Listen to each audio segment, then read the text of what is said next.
here in Auckland City. A warm welcome to you on behalf of Isaac Peach Boxing. It's great to have you here, spending your money and supporting the local fight game. I'd like to start off by thanking all of those who bought tables, the mums, dads, brothers, sisters, nieces and nephews of our fighters, and pay tribute first to the brave men and young women who've already been in the ring. Can we have your applause for our first 6 fighters? From here on in, we have another 8 fights on the card, and then we'll go into our professional fights for the evening. Leira te mihi kia koutou katoa, my name's Dale. Some of you know me, some have been annoyed by me, but it's great to be back in this home of boxing. All painted up flash, so our diamonds shingle in the night. Beautiful venue. It's great to see you guys. Thanks for supporting the local fight scene. I'd like to acknowledge to have helped out with the sponsorship. Colin from Doolan's, Matt from Plumbuilt, AA Drainage, All Right Plumbing, and All Aspects Drainage. Your toilets will work fantastically if you support them as well. Great to have you along. Okay, we're about to go live to the world, ladies and gentlemen. And I can tell you that the fight night tonight from here on in available on corvusdigital.co.nz/peach. Now you can watch it on your phone, but you're actually watching it live, which is much better. But if your mates are at home or some of the connections of our fighters who can't be here tonight, that's how you get it. A warm welcome to you all from around the country. Once again, that's Corvus, CORVUS digital, one word, .co.nz/peach. Okay, you guys rolling up there? We're going live to the world, ladies and gentlemen, from the Auckland Boxing Association. It's great to have you here for this Peach Fight Night of Boxing. And could I welcome the opportunity to bring our fighters into the ring. Take it away, Russell. All right, welcome to Peach Boxing, Light vs Garcia. We're at the ABA in Auckland, New Zealand, the home of boxing. I'm Isaac Savage, and with me tonight, none other than my right-hand man, Chop, Chad Milnes, 99 fights, Oceania champ, 5-time New Zealand champ, New Zealand team for the last 7 years, or past 7 years, and 2014 Commonwealth quarterfinalist. Chop, welcome aboard tonight. Oh, cheers, mate. Really selling me. Let's welcome Amy to the ring. Here's Amy. First up out of the blocks tonight, we've got Omid Azizi, Next Generation against Dayton Karo. What a fight this is going to be. Showstopper here tonight. Ahmed is always coming out guns blazing. He is a terror.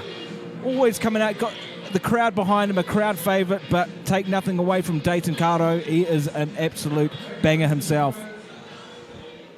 I'll introduce to you the officials for tonight's fights. Thank you. Ines Schuster is the supervisor on behalf of Boxing New Zealand and the ABA. Our referees for the next 6 contests, Jack Tudavanu, Sunita Lalu, and Tyler Moran. Our judges are Steve Morgan, Denise Downs, and Emiliana Downs. And I thank you for welcoming these 2 fighters into the ring. We'll start in the red corner, ladies and gentlemen. This fight is for 50 kgs.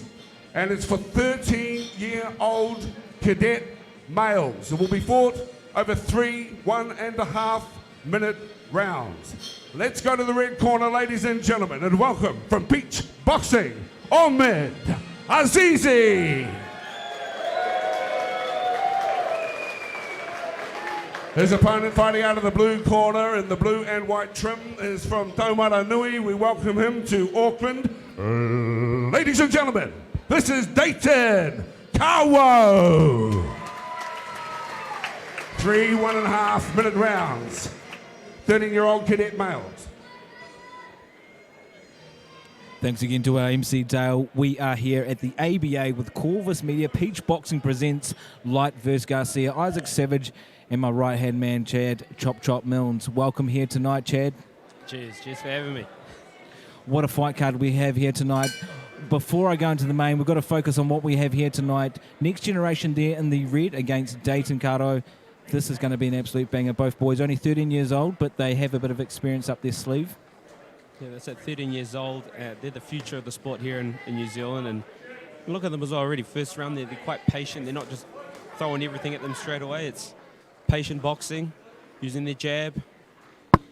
Good to see the range, like you just said, of next generation there. A few body shots coming in and out, using his distance and angles nicely for such a young fighter. Yeah, no, that's it. That's it. And just the future that these boys have, already showing this level of skill at this age. Peach always putting on a good card, and we've got an absolutely star-studded, packed card tonight. First up, though, Omid Azizi there in the red. For all those watching home, we welcome all our viewers tonight, whether you be in New Zealand, abroad, Australia, even the districts. We've got people up in the North Shore. Benji Watt, I know you're out there watching tonight. Also, other people out south, out west, out east. We welcome you to this broadcast tonight. Oh, good combination there from red, from Omid. I like what these boys are doing really early. You know, they're using their feints. You know, they're not committing to every shot. They're feinting. They're seeing what their man has. And that, showing experience beyond their years. The patience too, we see some inexperienced guys come out and just start throwing bombs and haymakers. Both these boys are showing skill of pros. Yeah, no, it's real good to see. Here you go, 1 round in the bag. Clean fight, very patient. Not letting too much loose or unleashing too much power there, but then just goes to show the skill set and patience of these young fighters.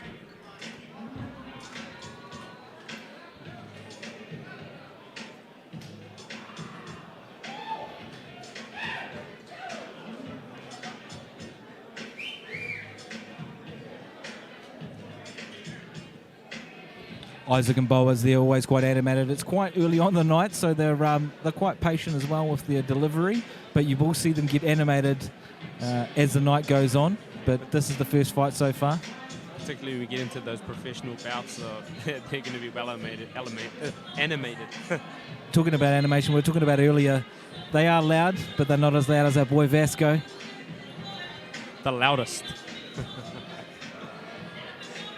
So we are coming into round 2. Let's see which one of these boys will take command this round. Will we see one take command of his opponent? Just remember, folks, these guys are only 13 years old. We've got Omid Azizi, next generation there in the red, and Dayton Caro there in the blue. Round 2 as we get ready for the Peach Boxing Light vs Garcia live event. So what I liked from Red is, he's throwing his combinations, but after he's thrown, he's still got the defense. He's just pulling out of range. He's not letting his opponent catch him with the receipt.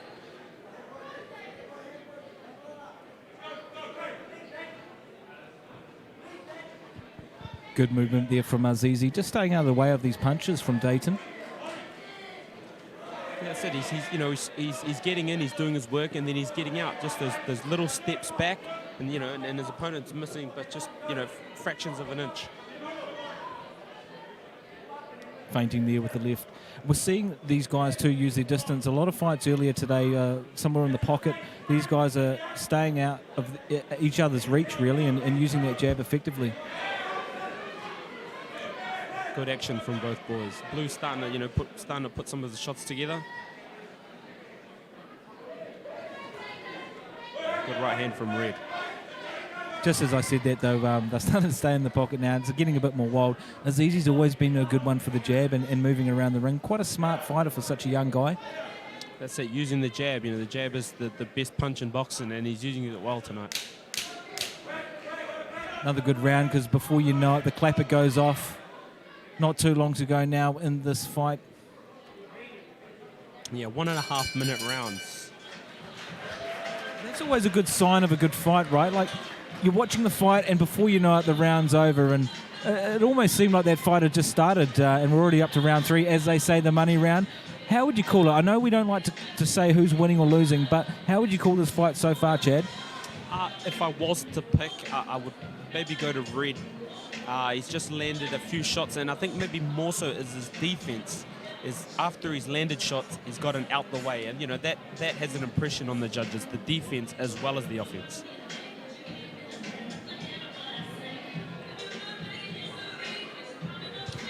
Couldn't have said it better myself. And as they say, the money round, we go into the final seconds with the clapper. Omid Azizi looking so calm, looking so collected, considering, we've got a big home crowd showing tonight, and this is live to the world. That's right. This is his house tonight. This is Peach Boxing event, so you know all his family and friends will be here to cheer him on. Then a final round. Round 3 now. Dayton coming out a bit more aggressive. Both boys pummeling each other with body shots. Just a warning there for the head. That's it. Good using the feints. Dayton's starting to, put a bit more on this round. That's what I just noticed then. He's coming about a bit more aggressive. But Azizi really using that distance. Getting a bit messy in there now, boys. Yeah, it's the third round. This is, they've got to let it hang out this round. And yeah, perhaps Dayton had, got told in the corner, he's really got to get this round. So perhaps a bit of urgency coming from Dayton. Beautiful movement there from Azizi. And there we go. He's starting to land some good shots. Checking the checking Omid as he comes in. Just look at the way Omid moves, though. Those angles, those slips. He's quite slick for his age, and he's moving different angles from Dayton.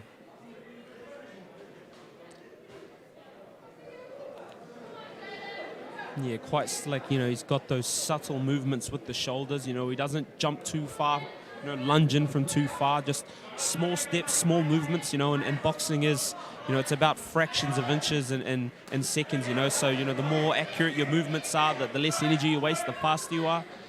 And, yeah, so see that at him tonight in this bout. And now, just as you say that, though, did catch one there from Dayton. Dayton just being that straightforward puncher and landed one right down the middle on Azizi's head. Yeah, the right hand is coming into play for Dayton this round. He's landed quite a few of those this round. Good shots from Dayton. Once again, that clapper goes quicker than we could have ever thought, and we are near the end of round 3, and what a fight for both guys. Starting off the card tonight, that was a great 3-rounder. For all those watching back home, we appreciate and thank your support. What a fight. Now we go to the judge's decision.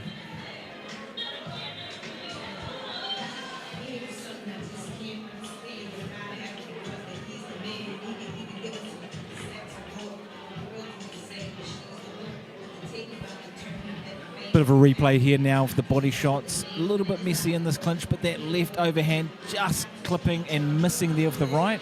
Nice movement there from Dayton. Yeah, well, that was the last round. They're starting to feel maybe perhaps some of that fatigue. A bit of the finesse starts to go out in those last moments. And here we are for the decision. Omid Azizi there in the red, Dayton Cardo there in the blue. Thank you. Well, first and foremost, fight fans, a round of applause for these two brave young fighters. 1.5 minute rounds. Might not seem much, but tough as they learn ring craft and gain experience in front of an appreciative crowd. Thanks for that. The judges have scored this contest unanimously. The winner comes to us out of the red corner. And big ups today for Omid Azizi. Congratulations to you two guys. Well done, Omid.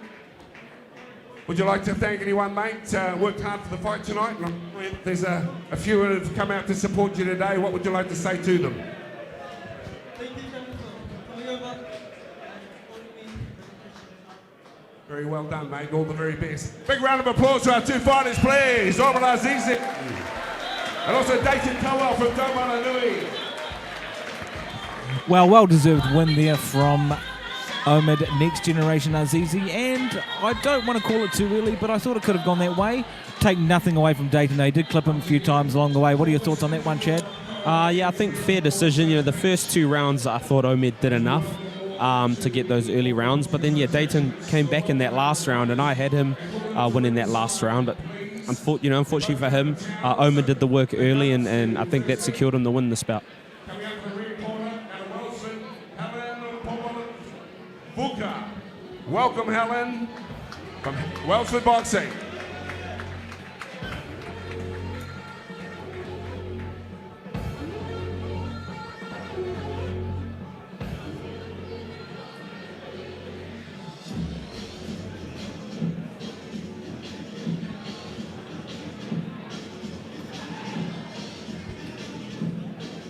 Next up, out of the blocks, Helen Paul Molivoka there in the red out of Wellsford. Very prestiged and established boxing gym against Ariane Arlington.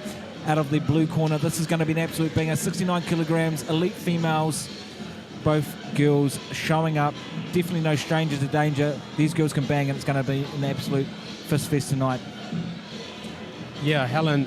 I've known her on the scene. Seen her around boxing for a while. But also, Ariane. Yeah, she's in this last year. She's had some international experience. She's boxing overseas, and exposed to some different competition. Ladies and gentlemen, these two fighters from out of town, and they are fighting in the 69 kilogram elite female division.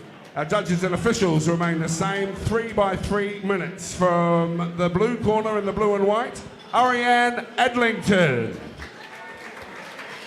From Tauranga Boxing, and in the red corner tonight, Helen Pomalavuka from Wellsford Boxing. Let's welcome our fighters in 3 3-minute rounds. Here we go. 3-3s. Helen Pomalavuka there in the red. Ariane Adlington there in the blue. Both girls are sharp. This is going to be an absolute clinical fight tonight. Both girls coming out quite aggressive. Yeah, they've started this round hard. You can see Helen, she coming in, from a low angle and swinging those shots around the side. If you're the shorter boxer, sometimes make yourself shorter to an advantage.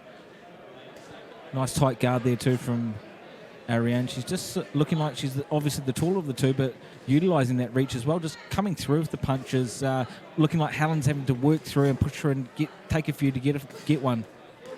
Yeah, good composed style from Ariane. She's standing, she's got good defense, keeping her hands pretty responsible, not getting too greedy with her shots, and, really working behind the jab and the long shots.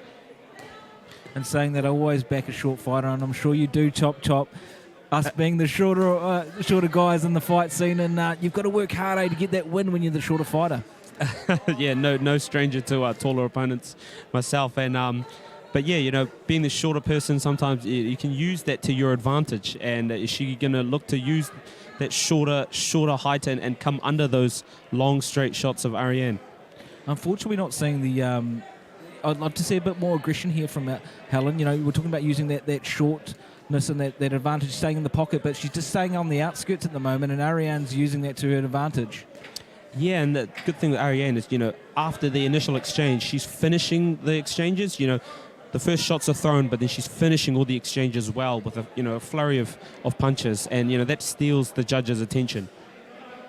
Just missing there too then from Helen Pomalavuka, taking a few on the guard. Nice little body shot there from Ariane, and definitely edging forward in this round just by using that height and straightforward boxing skills. Yeah, conventional shots here, but they're really paying dividends for her this round.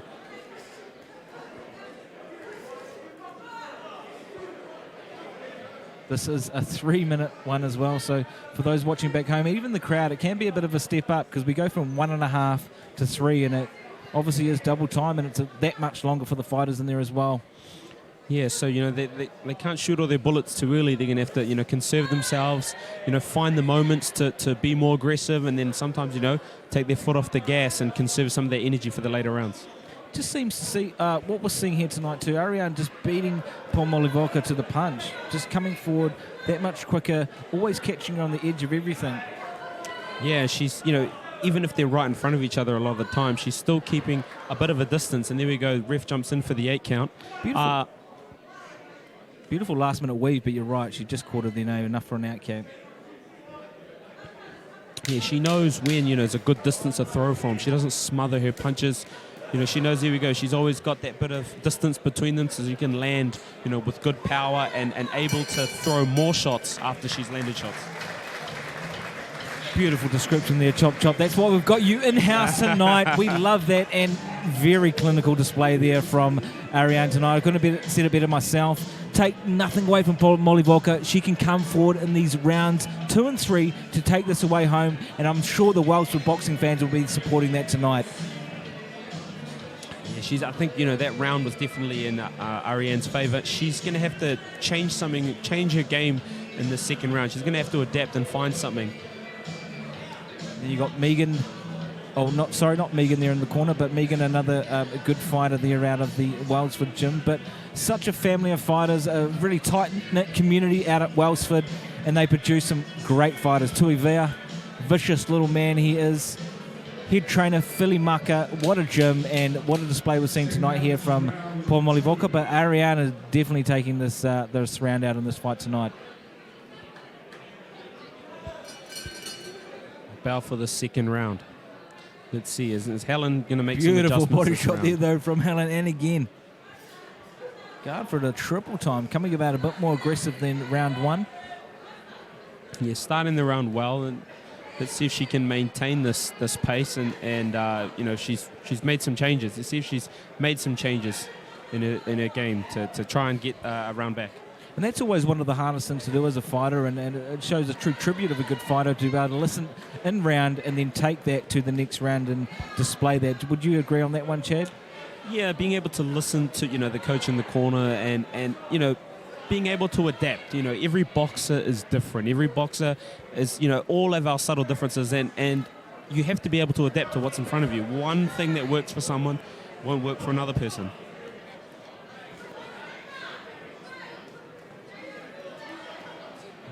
Perhaps, you know, in the corner, it seems like she's been told to put on the pressure maybe. She's starting to, you know, fight on the front foot.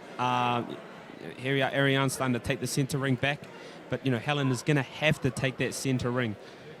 The beauty about tonight, too, is every single fight, and I know we're out to bout two, but they're so well matched. So it's like watching any high-class rugby, football match around the world.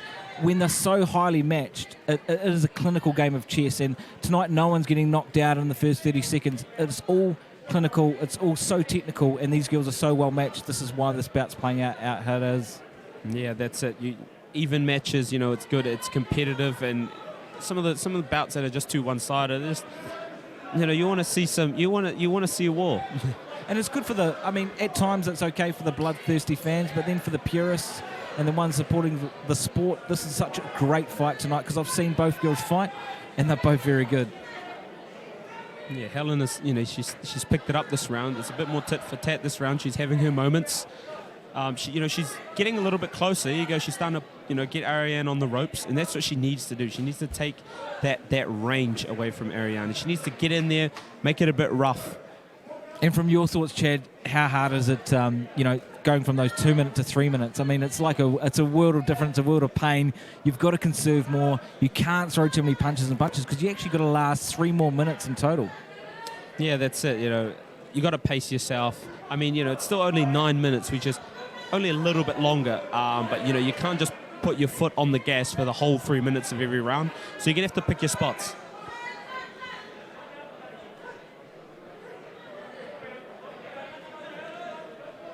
Both girls so clinical, and these 3 minute rounds do make a difference. Jumping from 2, 1.5, it does make one hell of a difference. Both the girls throwing down, very clinical, but Ariane edging forward again, just being a little bit stronger of the two and throwing a bit more volume and connecting.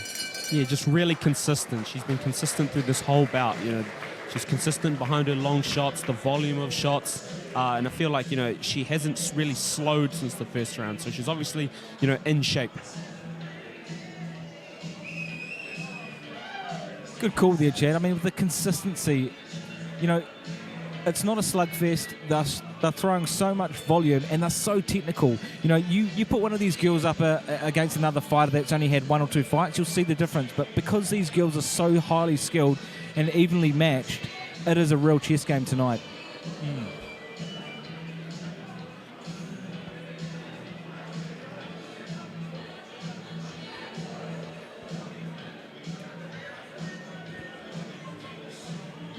Shout out again to all our people watching there tonight, whether in New Zealand, Australia, Ireland, America. We thank you for supporting us tonight at Corvus Digital. Isaac Savage and Chad Chop Mills as your commentators tonight as we get ready for, as they say, the money round, round number 3.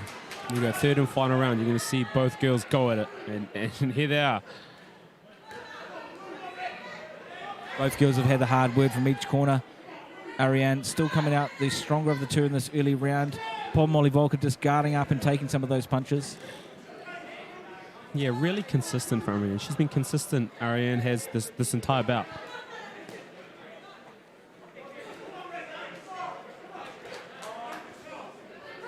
Check.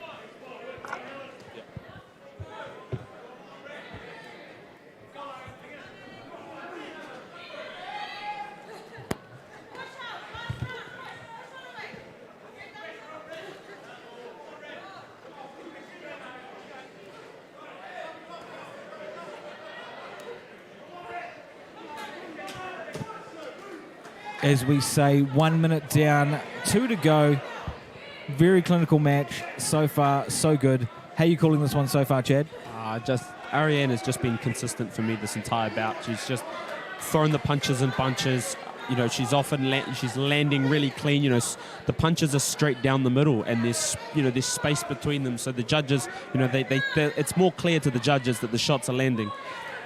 It seems though, no matter what Helen does, Ariane is just one step ahead. You know, she's landing more. Just as Helen just overextended again, Ariane's getting out of the way.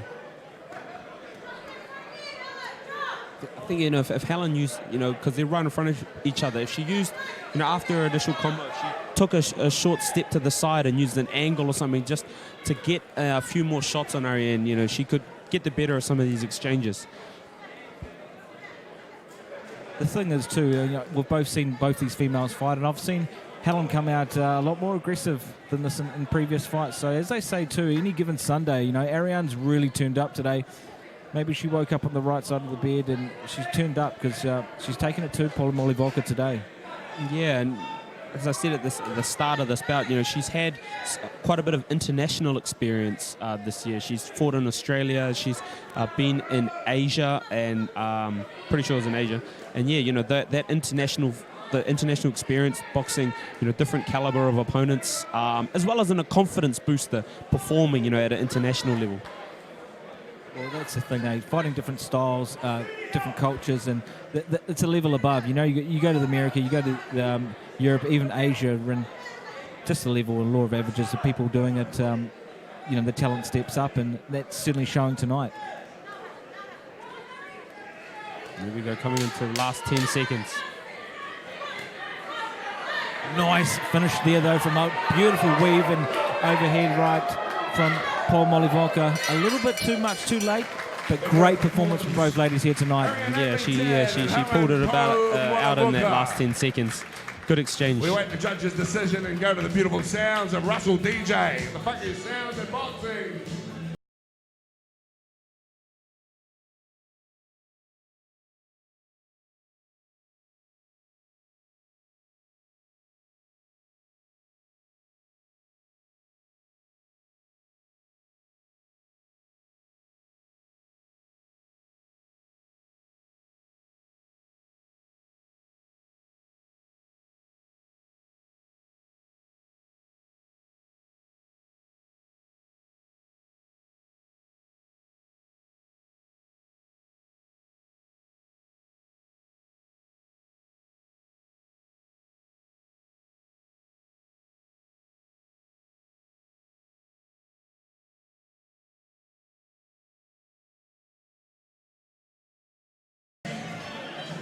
Two great bosses in the ring. I know you'd like to give them both a round of applause. Once again for Helen Polymolivoka and Ariane Adlington.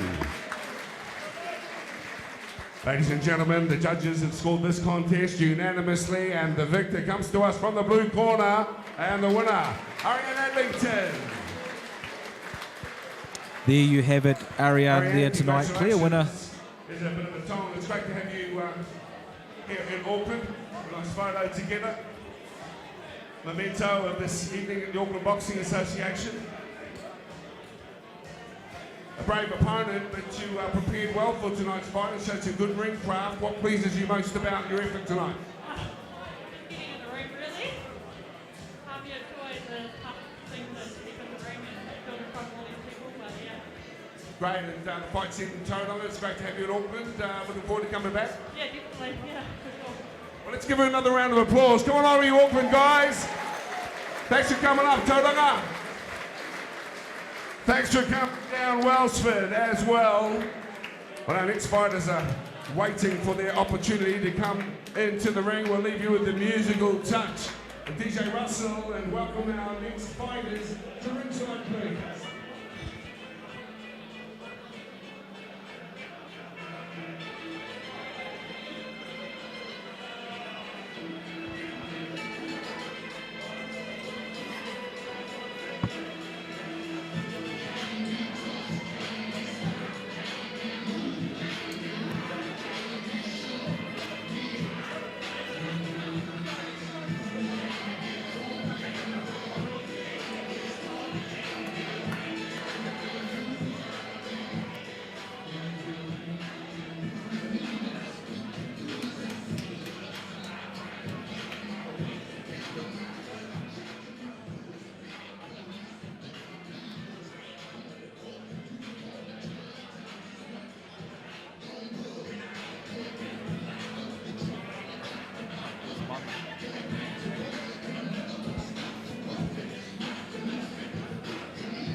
contest to be fought over 3 2-minute rounds in the 81 kilogram novice male division.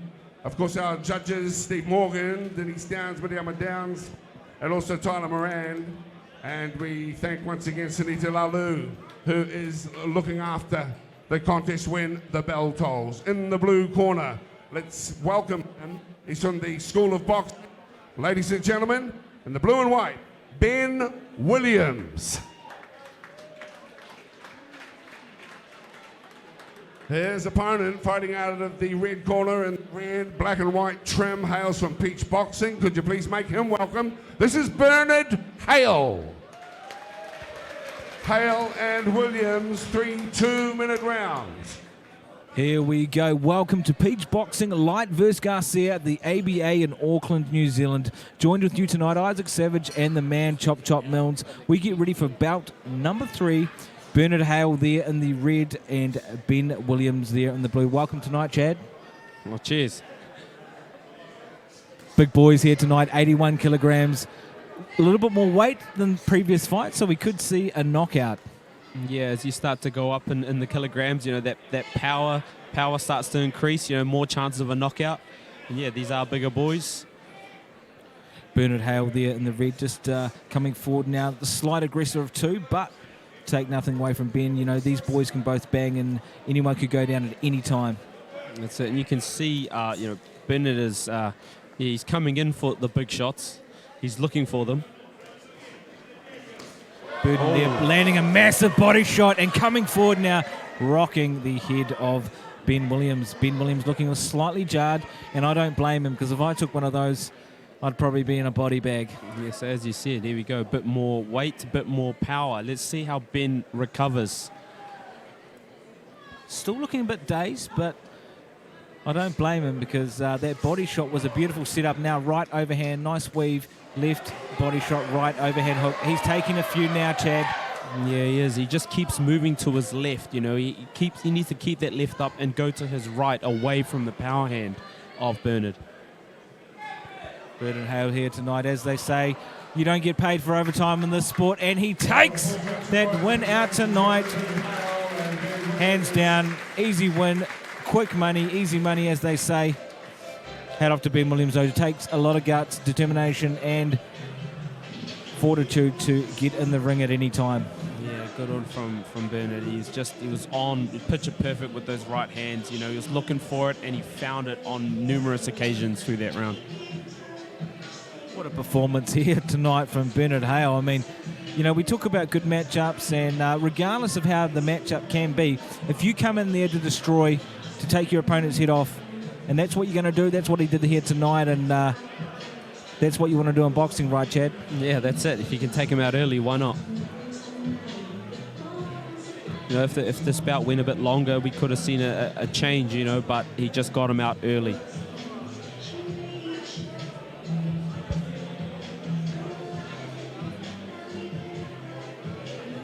Shout out to all our fans watching tonight. Hit me up, hit me and Chad up on Facebook if you want us to say something. We're missing something. Isaac Savage, Chad Milnes, hit us up.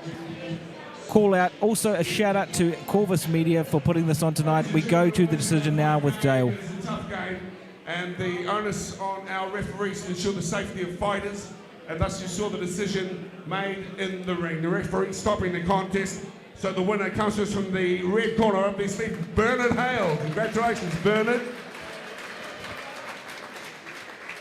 Didn't really get a chance to get going your opponent tonight, Bernard, but he certainly threw some decent bombs as well. But thanks for coming along.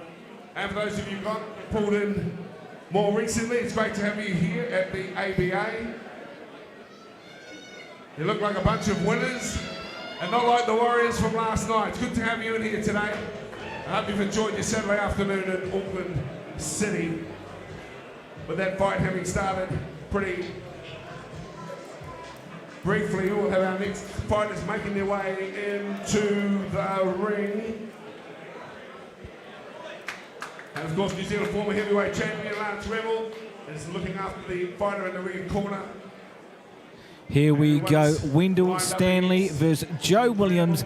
Wendell coming in at 19 years old versus the older fighter at 26 years old, Joe Williams. 187 versus 175. The taller of the two for Wendell, and the reach still an advantage there of Wendell Stanley at 188 and 184. Joe Williams still a tough competitor, and he's going to come out here banging tonight. Chad, what are your thoughts on this fight coming up? Excited to see this one. Now, Wendell has just come back from Taiwan winning a gold medal.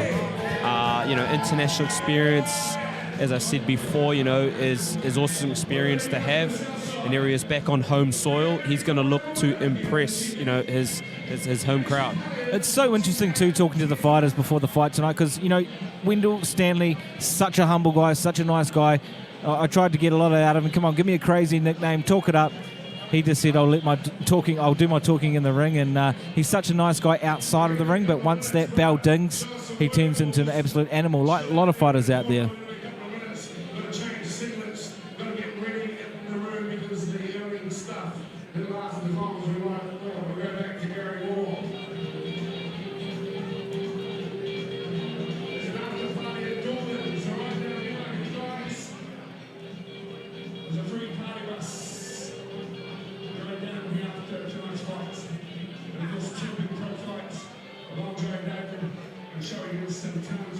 Shout out again to all our fans watching back home tonight. Benji Watt, love the feedback, love that feedback. Keep it coming. All other viewers too. Hit me up on social media, Facebook, Instagram. That's Isaac Savage, Chad Mills. Brought to you proudly tonight by Corvus Digital. We are broadcasting this event to the world, and we welcome feedback. Hit us up anytime as we get ready now for Wendell Stanley versus Joe Williams.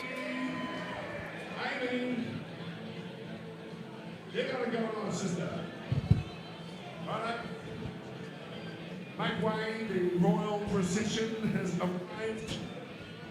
I'll let them get to their seats. And I remind you too, corvusdigital.co.nz. Okie dokie. Jack Chinavana is in control of the action when the bell tolls for this fight, ladies and gentlemen. It's the 69-kilogram elite male division. Our judges and officials ringside remain the same. Let's start off out of Sean's gym, and fighting out of the blue corner, in the blue and white, ladies and gentlemen, don't hold back. This is Joe Williams. Hey Joe, let's go.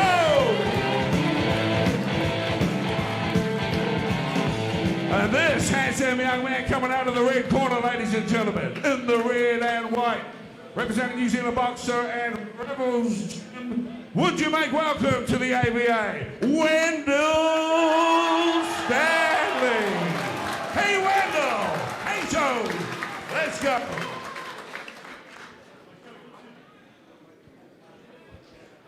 Take nothing away from Dale, and I just saw that comment too from Craig Thompson. You can't talk, mate. You're probably at the couch or on the couch eating that popcorn and drinking those beers. I hope you're enjoying the show here tonight, Craig Thompson. All right, we get ready now for bout number 5 of the main card. Wendell Stanley there in the red against Joe Williams in the blue. I talk about Wendell Stanley being an aggressive, great fighter, but look at Joe Williams. He's looking absolutely intimidating, formidable tonight as we get ready now for round number 1. See, here you go, round 1. There you go, Wendell Stanley. You can see that height advantage. He's got reach advantage. He's going to want to use that to his advantage here against Joe Williams, the shorter of the two. Beautiful body shot to the breadbasket. Using that reach too from Wendell. He's such a technical, clinical boxer. So patient. That's it. Yeah, you can see him really, bringing those right hands down, that right hand down towards his opponent. Joe Williams tonight's going to be singing for his supper if he wants to get inside the reach there of Wendell Stanley. Look at him. He's just stepping back, pulled the shorts down, using that right hand so effectively, and you can tell that he's got that 4-centimeter advantage. Yeah, but not pretty good from Joe Williams there. He's taken a couple, but nothing, of note just yet. Yeah, he's not getting too outboxed or outdominated at all, considering, looking at the reach disadvantage. But there's only 4 centimetres in the reach. The height is making that difference, though, for Wendell Stanley. Yeah, tall. Both boys, though, clipping each other's chins there. There's a right hand from Wendell.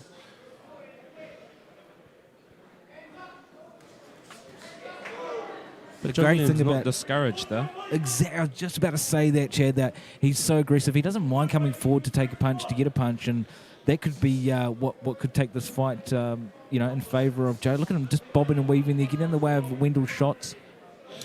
Yeah, that's it. He's easing his way and he's still staying on the front foot, keeping Wendell on the outside. But he is going to have to start to pick it up in this round if he's going to want to start to make a mark in this bout. And if we're marking us on aggression, Chad, I mean, Joe Williams is certainly walking forward, taking it to Wendell. Wendell being on the outside, a bit more technical and clinical, landing more shots, but I'm loving Joe's aggression. Yeah, that's it. He's being the shorter. He's going to have to try and take away that advantage that Wendell has. He's going to have to put on the pressure, get inside, and holding that centre gives him a bit more of an opportunity to do that. But he's going to have to start to let his hands go. He hasn't really let his hands go too much this round. But he doesn't need to just yet, does he? Just as we said that, though, he's starting to unleash a bit more. Rocking Joe back there. Yeah, that's it. Just, Wendell, the taller guy, he's just peppering him from range with those long shots straight down the middle. Joe's going to have to do something. Blue is going to have to do something if he wants to be in this bout. And that's when a fighter's getting taken off their feet, obviously, is because Wendell's coming forward, he's punching Joe off his feet. Joe's coming back forward and overextending and completely missing with those shots. Again.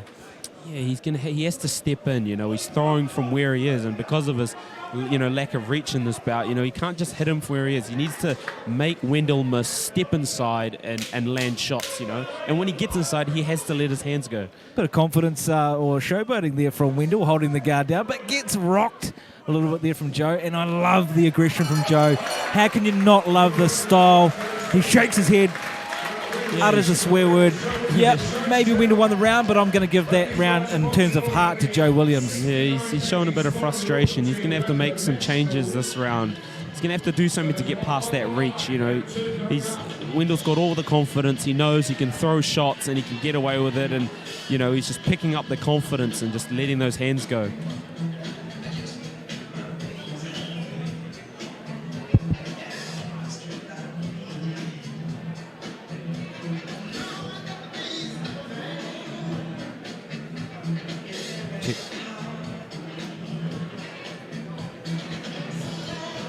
Shout out to Leroy Hindley. Those comments there. I don't know if I could read those out on air, but Leroy Hindley, we're looking forward to you coming back into the ring. Really good fighter, and we look forward to potentially commentating on you one day. Would you say the same, Chad? Throwing it in, Leroy. All right, here we go. Round number 2. Just as I said before, aggression for Joe, but technical and clinical nous for Wendell Stanley here. What a fight so far. Fans at home will be loving this. Yeah. So Wendell, he's got that first round.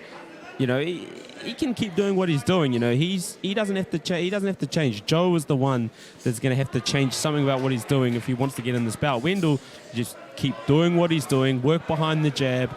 Work that right hand. Yeah, and he can just cruise to a victory if he just keeps the strategy and Joe doesn't change.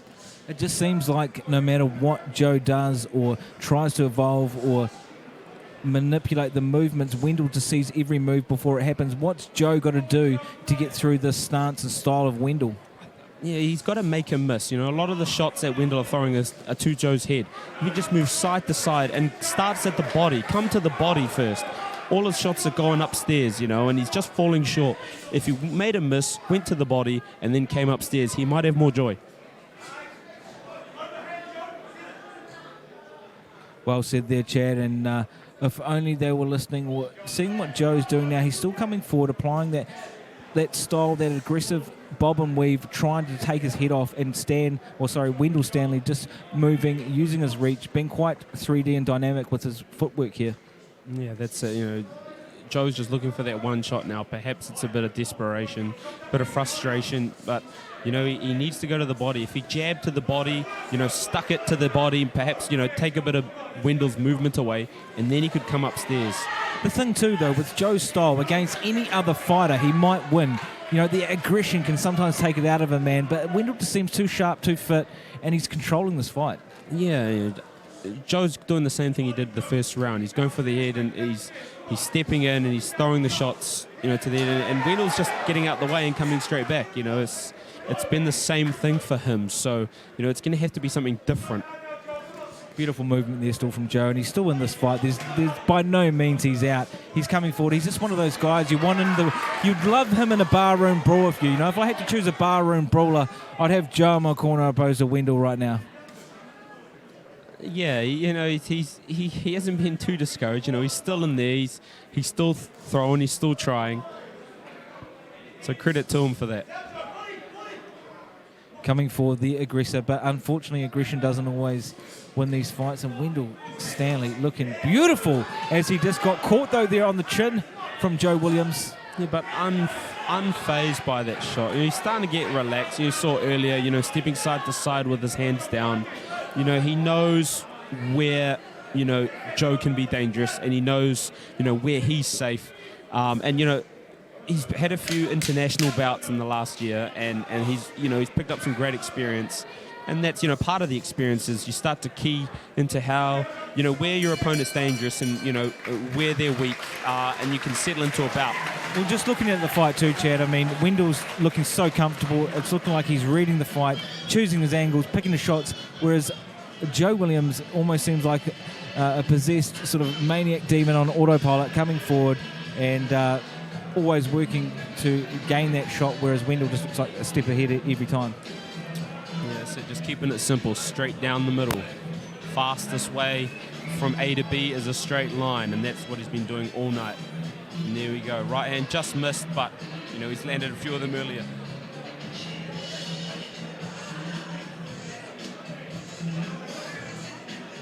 Lance Revel there in the corner, one of the only ones from New Zealand to ever jump in the ring with Muhammad Ali all those years back. A bit of a legend, an outspoken man and a great trainer there, Lance Revel.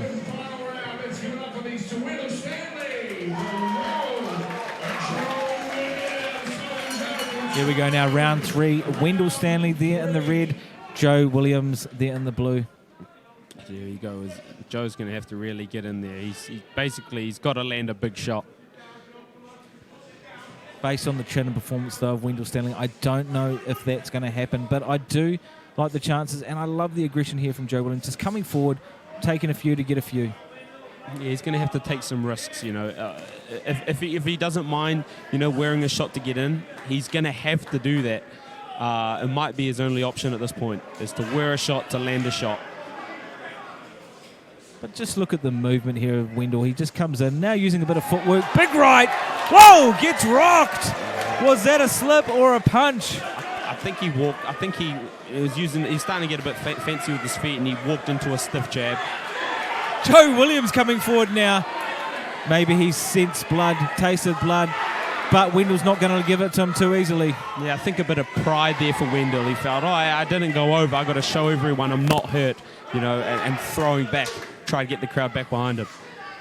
I do love this newfound confidence here from Joe, though, coming forward, starting to not give a stuff now about the shots he's throwing, and both boys throwing hammer and tong. Yeah, that's it. A confidence booster is what he needed in this bout. You can see he's really urged them. Like you say, I think he's smelt blood, whether it's there or not, but he needed it. You're right, and even if it was a slip, in Joe Williams' eyes, it could have been a knockdown, and any fighter would soon capitalise at it. You know, being the fighter they are, big right hand there from Joe. I'm loving the aggression so far from Joe. Joe could be up ahead on points in this fight. On this round. Yeah, I guess, you know, the drama is on his side. And, you know, and earlier in the bout, Wendell is, you know, you expect him to box from the outside with no drama and land shots. Oh. Big shots there from Wendell, standing 8 count. Yeah, great right hand. As we thought Joe was taking it to him, Wendell comes back through. You know, there you go. Sometimes if you start taking those risks, sometimes it doesn't pay off for you. And in that case, you know, it wasn't Huge one that shot there, left landing on the chin. Could you ask for more? Could you ask for more, Chad? What a fight. Yeah, good finish, giving the crowd what they want. You know, Joe, if he just sort of changed the shape of his right hand and brought it a bit round the side perhaps, you know, he's throwing and he's just a little bit off the chin of Wendell. If he just changed the shape of his right hand perhaps, he might land on the chin, but he's just falling a little bit short. Joe Williams still coming forward, stalking the prey, but Wendell Just throws a little lazy jab out there, steps off to the left, then the right. Just an Ali shuffle going on here. Oh, big right miss there from Wendell. See, there we go. That right hand. If he started to cop that right hand, perhaps the bout, the intensity of the bout. Jose, come on! Wendell. Good finish. What a finish, Chad! What a fight! Yeah, load of action in that last round.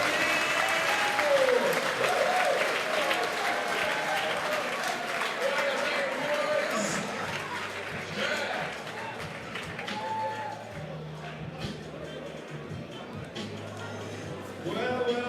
3 goals and Nick. Having a big round of applause for those two dudes. Ladies and gentlemen, put it together. Wendell Stanley. Smoking Joe Williams.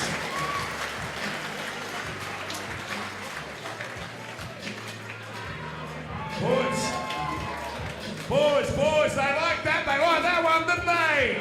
Where's the Wendell fans? Well done. Well, we're just waiting on the judges' official confirmation of what was a very torrid encounter.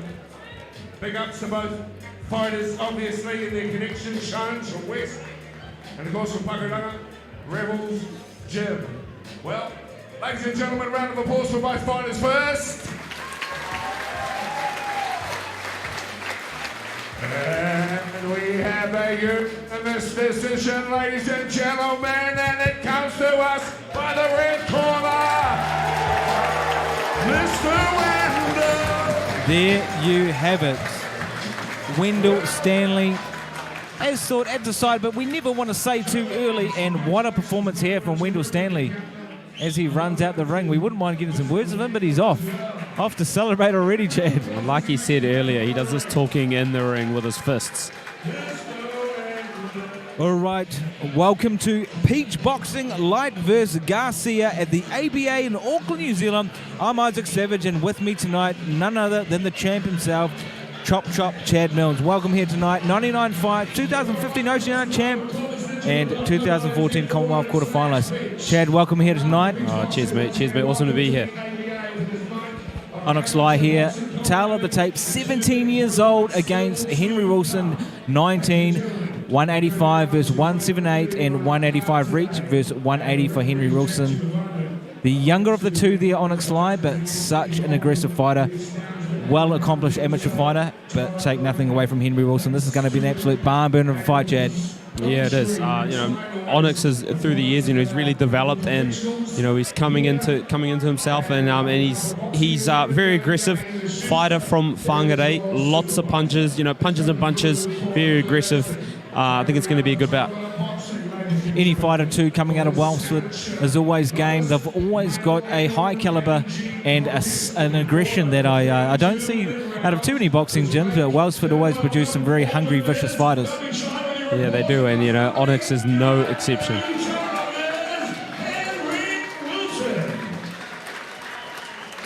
Henry's opponent tonight in the ring in Wellsford boxing. He fights out in the red corner. Let's bring him into the context. Ladies and gentlemen, Onyx Live.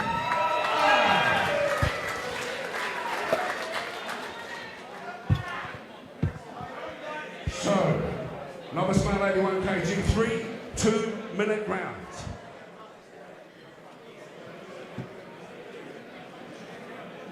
Here we go now. At Peach Boxing, Light vs Garcia, this is a 3-rounder. These guys are coming in at 81 kilograms.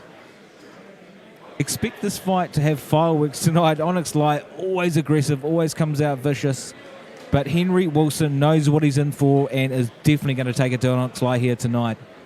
Yeah, he's going to have to. He's going to have to give Onyx something to think about before, so he doesn't have the confidence to just run in and throw punches and bunches like he does. And a southpaw as well. That's the first southpaw we've had tonight, and it changes the whole dynamics of the bout a lot more. Makes it more about boxing. Unless they choose not to. Well, you're totally right, and it can change a fighter's game plan. He's going to have to move different angles to deal with the southpaw tonight, with that right hand jab coming out there from Henry Wilson. Yeah, that's it. And being the southpaw, if Onyx moves, towards his backhand, you can walk into like a hard left hand, and then a right hook as he exits off.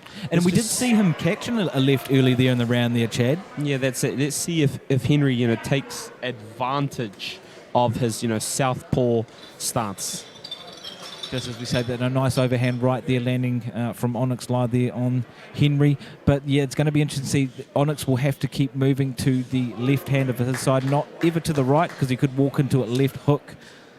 Yeah, he's going to want to keep his front foot on the outside and come on that angle and get on the outside so he can land a right hand down the middle and then throw the left hook. And there we go. That's what he needs to do. Right hand. Loving the aggression here from Onyx. We talk about having to move different angles. Sometimes it doesn't matter if you're super aggressive because you just don't care. You'll take one to get one. Yeah, that's it. With the southpaw, looks like Henry likes to box, the southpaw style, and Onyx, boxers typically the southpaws. They don't like, the aggression. They don't like to be out in close. They want to be outside long, using that long backhand, and Onyx is taking that away from him, and that's what he needs to do. Big right there too from Onyx, just charging. And we talk about maturity and experience. I cannot believe this guy's only 17 years old. He's fighting like an absolute grown man here tonight. Yeah, fiery young fella. And he has been fighting already for a few years already. Even though he is 17, he fights like an adult, and he's been in the game for a wee while now. And aggressive first round there. I'd have to give that to Onyx Live, but Henry Wilson definitely making it challenging for Onyx Live there in that round number one. Yeah, that's it. Yeah, Onyx has, put his stamp on the bout. He's doing what he wants to do. He's doing what he's good at, which is get inside and rough him up. Henry is going to have to try and use a bit more angles, and use that long left hand and try to keep Onyx outside. What I love about Onyx too, he's quite a rare mix of a boxer with aggression. Sometimes it's either one or the other. You've got a technical boxer, they don't have too much power. Onyx seems to have the capability of both. He's got the aggression, but he's got that technical nous as well. Yeah, that's great. You want to be able to do both. I mean, it's an advantage to be able to box, be able to fight inside, to be able to move. Got to be able to change to what's in front of you. But for him today, he's got to do what he does best. And saying that too, it's always tough fighting a southpaw. We've got Henry Wilson coming out here now in the blue. He'll be jabbing with the right, trying to clip Onyx there with the left, but Onyx coming out very quick and heavy with the body shots and ducking and weaving, coming out of the way of those shots, but did get clipped.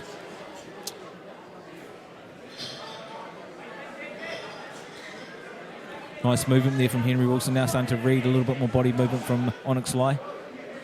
Yeah, that's what he's going to want to do. He's going to want to, keep the drama low. Keep the bout pace slow so that he can take advantage of a southpaw stance. More drama is not what Henry wants. This is not where he wants to be. Should tie up, wait for the break, and then get that space back and go back to work. Beautiful aggression there from Onyx Lai. He's definitely the busier of the two, coming forward, throwing punches and bunches. Yeah, that's it. And he's working the body as well. Working the body is going to make Henry stand still. You get shots to the body, you don't want to move your feet as much. And, and Onyx is he's investing in hitting that real estate down below. Beautiful left hook there from Onyx on the chin of Henry. And, he would have felt that. He's still standing strong. The fitness is there. But you know what it feels like when you get hit with one of those shots, Chad. It does take the knees and, energy from you. Yeah, it does. That's it. And he's starting to land it over and over again, that left hook over the top. As well as being the aggressor, he's in his element right now. He's pouring it on, and this is what this is what he's used to. Beautiful. And uppercut. as well as being the aggressor, he decides when the action takes place. And big shot there too again from Onyx. I'm actually loving the aggression back from Henry. He's saying, whatever you can do, I can do better, and he's giving it back to Onyx Lai. He's definitely not going down without a fight. Yeah, you can see it in his face. He's gritting his teeth, he's firing back. And, to be able to stand there and go to war with Onyx is no easy task. So, loving what Henry's doing so far in this fight, and certainly giving it to Onyx Lai here tonight. Big shot! Right on the bell. 2 rounds down. So Onyx this is his game. This is what he loves. Once again, Onyx Lai outside of the ring, a true gent, but once that bell rings, he turns into an absolute demon. Seems like a bit of a trait with you, you fighters, Chad. You'd be the same in the ring yourself.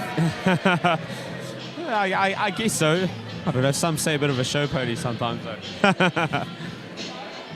Ain't nothing wrong with that. And like, what a star-studded packed lineup we have tonight. Still on the cards: Jerome Pampaloon, Francis Waitai, Andre the Renegade Mikhailovich against Nick Taylor. 60-plus kickboxing fights now turned to boxing.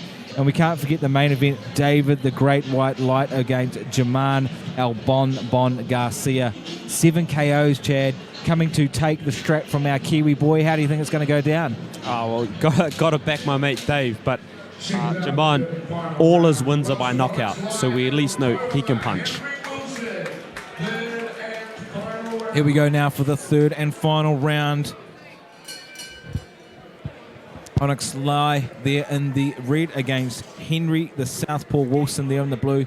Contestable fight so far, Onyx being the aggressor, but Henry making this a bit of a hard road for Onyx here tonight. Yeah, that southpaw, just makes it a little bit more awkward with the shots from Onyx, but, he's still landing successfully. He never takes his foot off the gas, does he? Onyx is moving forward, left hand, right hand, 1-2, uppercut.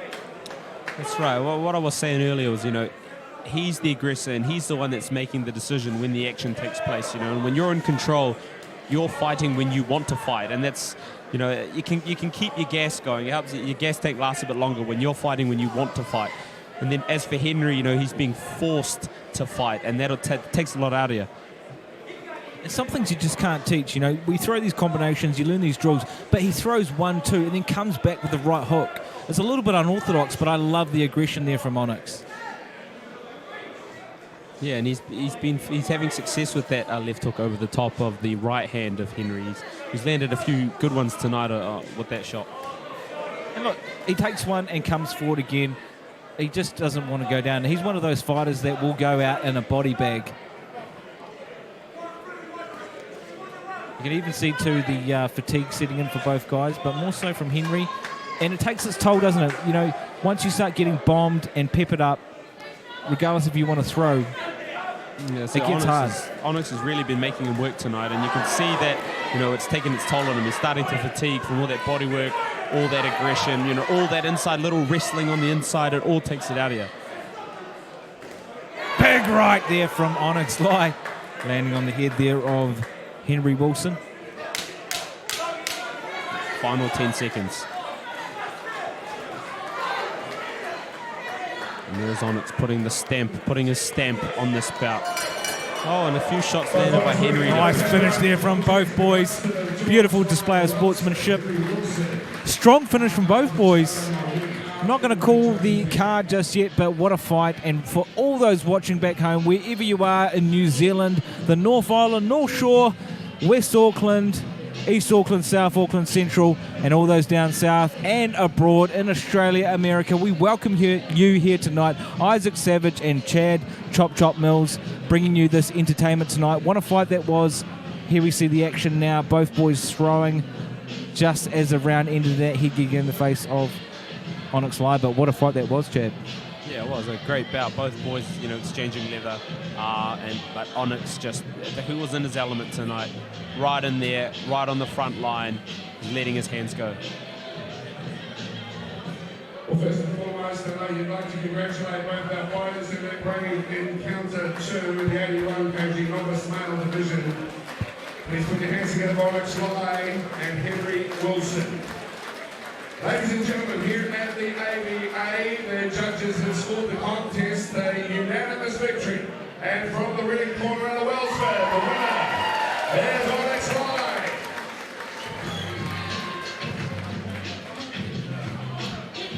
My man personally take away, and thanks very much to you, Henry.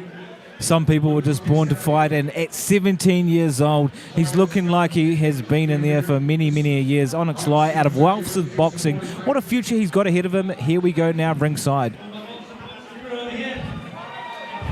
Special thanks to Henry from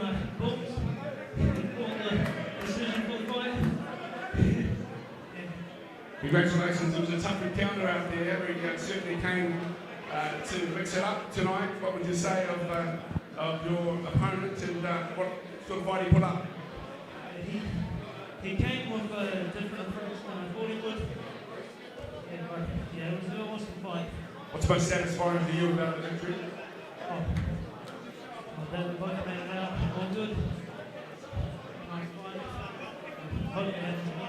Good luck to you. Nice to see Wellsford represented here. Onyx Light, ladies and gentlemen, victory. Congratulations there to Onyx Light out of Wellsford Boxing. And a shout out to some of our fans watching back home. Mark Cadell, loving the feedback, loving those messages. Great win tonight for Wendell Stanley, yes, and Onyx Light. But also too for Mark Cadell, training Junior Far and the other fighters abroad.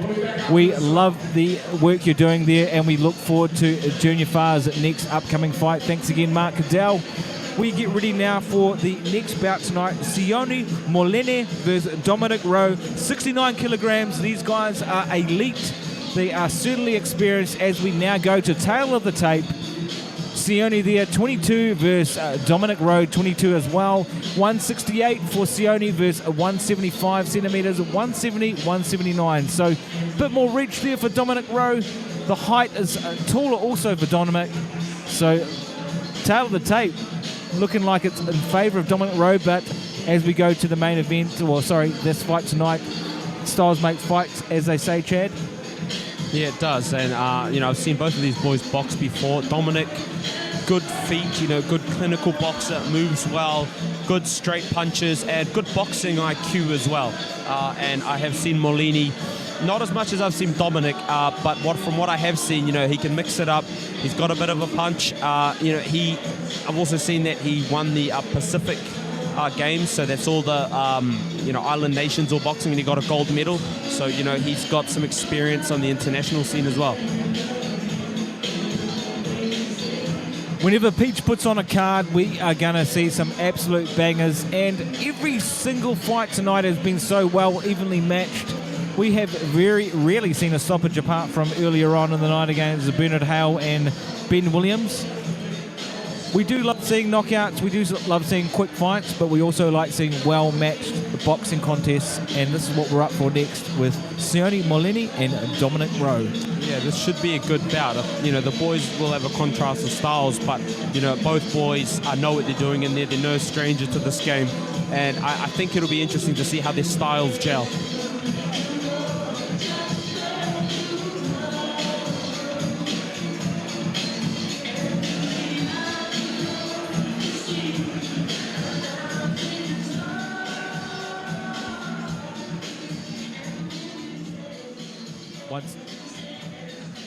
Once again, shout out to all our viewers back home, around the world, brought to you proudly tonight by Corvus Digital Media. Peach Boxing, Light vs Garcia. It's been a great night so far as we get ready now for bout number 14 on the long list of cards tonight. Only a few more to go before the main. Dave with the great white light. I'm sure he's entered the building, probably resting, relaxing, being the good-natured man he is himself. German El Bonbon Garcia, all the way from Mexico, has come over to potentially upset our Kiwi boy, but being as neutral as I can, I hope that doesn't happen, and you probably think the same, Chad. Yeah, Dave's my flatmate, one of my best mates, so I might be a little bit biased in that one. We might have to get you to step to out when it comes to the main event and stand in the crowd, because your commentary might be a little bit biased.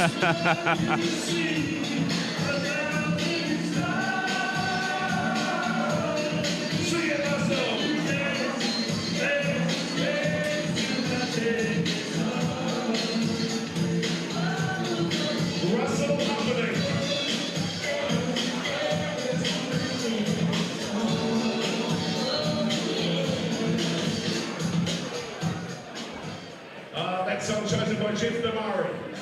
Good idea, Russell. Thanks very much. Okay, we're ready to go? You ready to go? Fight's ready to go? Connections ready to go? We'll ask everyone to take their places, please. And welcome into the ring.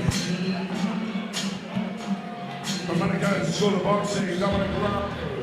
It's going down, victim action. The homies got that collect creations.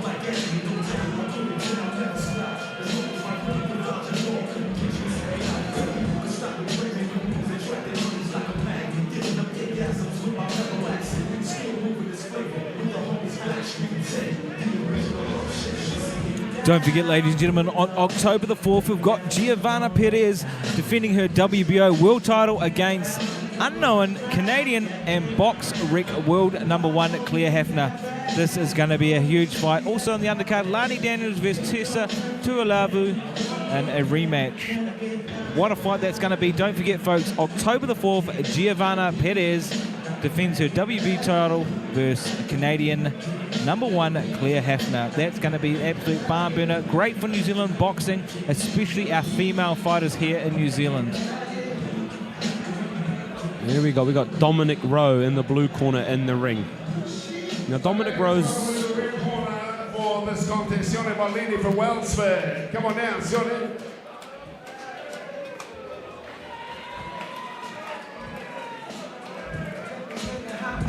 I saw you just, I heard you just speaking about Dominic. I saw him warming up background, and goodness gracious, he was splitting pads. Yeah, Dominic Rowe, yeah, he's a good boxer. You know, he's been in the sport a long time, you know, from when he was a young boy, you know, young teenager. And here he is, 22. You know, he's got a lot of experience. He's got numerous New Zealand titles. You know, he's well schooled. He almost looks like my good friend and kickboxing champ Alexei Serapisos. He's a splitting image and almost twin there, Dominic Rowe. I don't know if they're related. I don't know if they're Italian, but looking at Sione Molini there in the red corner out of Wellsford Boxing. Once again, high caliber fighter. Always come to stand and bang. This is going to be an absolute barn burner, Chad. Yeah, that's it. He's giving up a bit of height and reach. I say that this has some on it because the winner here from this contest will join the Auckland boxing team. I represent this region at the Nationals in the first week of October at Hastings. So there's a lot on the line. It's to be fought in the 69 kg elite male division, and this contest at the three-minute rounds. Ladies and gentlemen, let's start in the blue corner, the black, white, and blue trim. He hails from the School of Boxing in Monaco. Could you please welcome to the ring, Dominic Rowe. Dominic Rowe. His opponent is another who is from the north side, fighting in the red and white, representing Wellsford Boxing. Ladies and gentlemen, in this important clash to determine who will represent Auckland at the Nationals, please make welcome to the ring, Sione Molini. Sione Molini looking ready to stand and bang. Here we go. And Dominic Rowe, tough contender. Like I said, he was almost exploding the pads there in the backstage room there before. I don't know how this is going to go down, but I know this is going to be an absolute scrap, Chad. Yeah, and also, as Dale said earlier, the Auckland team place for the 69 kilo boxers on the line here. So, you know, there's something at stake for these two boys in this bout. Look at the look there from Sione too. He looks hungry. He looks like he wants to rip the head off Dominic Rowe, but hey, after I saw those shots backstage, I'm not liking those chances. It's going to be an absolute barn burner for all those watching back home. Stay glued to the screen. Don't go to the loo. Keep watching because this is going to be an absolute slugfest. So yeah, both boys working behind the jab early. So these are experienced boys. They're gonna see what their opponent's got before they start, making changes to their opponent's style. So Sione, the shorter of the two, he's going to have to try and make up for that lack of height and reach. Good call too there on the technique of these guys. I mean, you can always tell the way they're throwing, their body movement, their composure. They're just so skilled and so experienced, even moving out the way like Dominic did there with his hands wide open. Yeah, that's it. As you see there, look really precise with what he does. He's measured, strict hands are high, small movements. He's really focused, and when those shots come, those little steps back to evade and then coming through. Even stepping back there on the right foot, keeping that right hand up and just moving his body the other way of those punches of Sione. These guys are high caliber. This is a clinical, technical fight, Chad. Yeah, that's it. Yeah, Dominic Rowe really liking the footwork there, really measured and active on his feet. And that's what he's going to have to use it, make a most of that height and reach, and also use the feet to amplify that height and reach advantage. Just getting out of the way, or reach there, Sione. Beautiful body shot there too from Sione. That's who's going to want to, he's going to want to do that. Invest, go into the body, get inside, break him up. He's the shorter of the two, and he's going to have to take advantage, of that, that real estate down below. How beautiful is it to see Dominic Rowe moving in and out, landing that body shot, then stepping out. The footwork and speed of these boys is absolutely sublime. Yeah, that's it. Dominic Rowe, side-to-side movement. He's not just in and out in straight lines. He's side-to-side as well. Both boys, though, they're going for that. They're just missing and glancing off the foreheads. This is so well matched, so evenly matched. Thank you, Isaac Peach, for a beautiful matchup. Dominic Rowe just, landing a bit better. His percentage of his landed shots is, is good. He's landing shots well, but he's also selecting his shots. His quality. He's not wasting his punches. The punches he throws, he seems to, often land, and he's always working behind the jab. Just as you said that, Chad, you saw the overhand extend again. That's the second left that Sione has missed, and he's so economical with his punches and movement. He's getting out of the way of every shot, apart from Sione there landing a body shot, but he's so much more efficient and economical with his punches. Yeah, that's it. He makes them count. He's not wasting his shots, and then he's stepping in and then putting a few numbers behind it to capitalize on the advantages he creates. Once again, where the hell did that round go? Clapper for the 10 seconds. This is a 3-minute round, and it felt like 30. 30 seconds, Chad. That was an absolute bang of a round. I was glued to the screen, and I bet everyone back home is too. Yeah, liking the work from Dominic Rowe in that round. Real patient, real selective, and, Molini's just a little bit reactive in this round. He's not getting the shots off first. He's not working behind feints off his jab. He's kind of waiting for Dominic to do something, and then he throws. But Dominic's already out the way and coming back with another shot by then.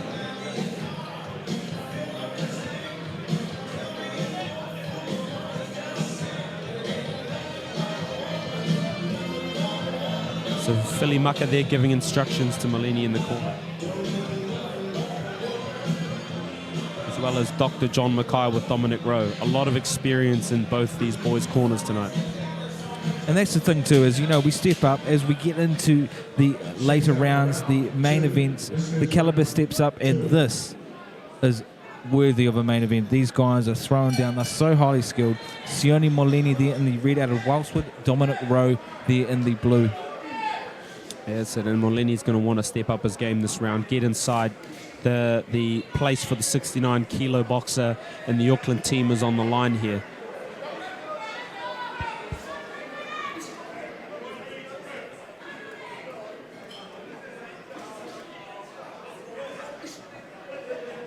Beautiful movement there too from Donna, just getting out of the way of every single shot of Sione.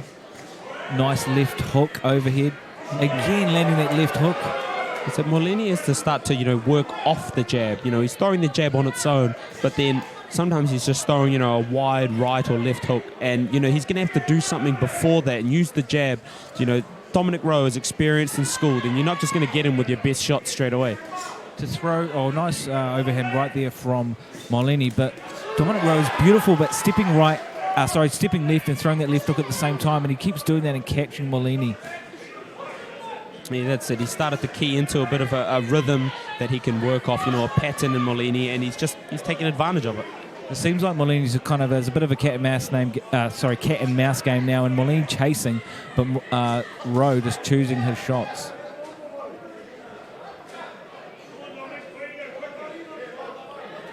Looking too at the face of Molini, he's looking a little bit tighter of the two. Yeah, he's loading up on a lot of his shots, and he's missing a few shots too, which, takes even more out of you. When you throw a shot and miss, it takes more energy to recover that punch.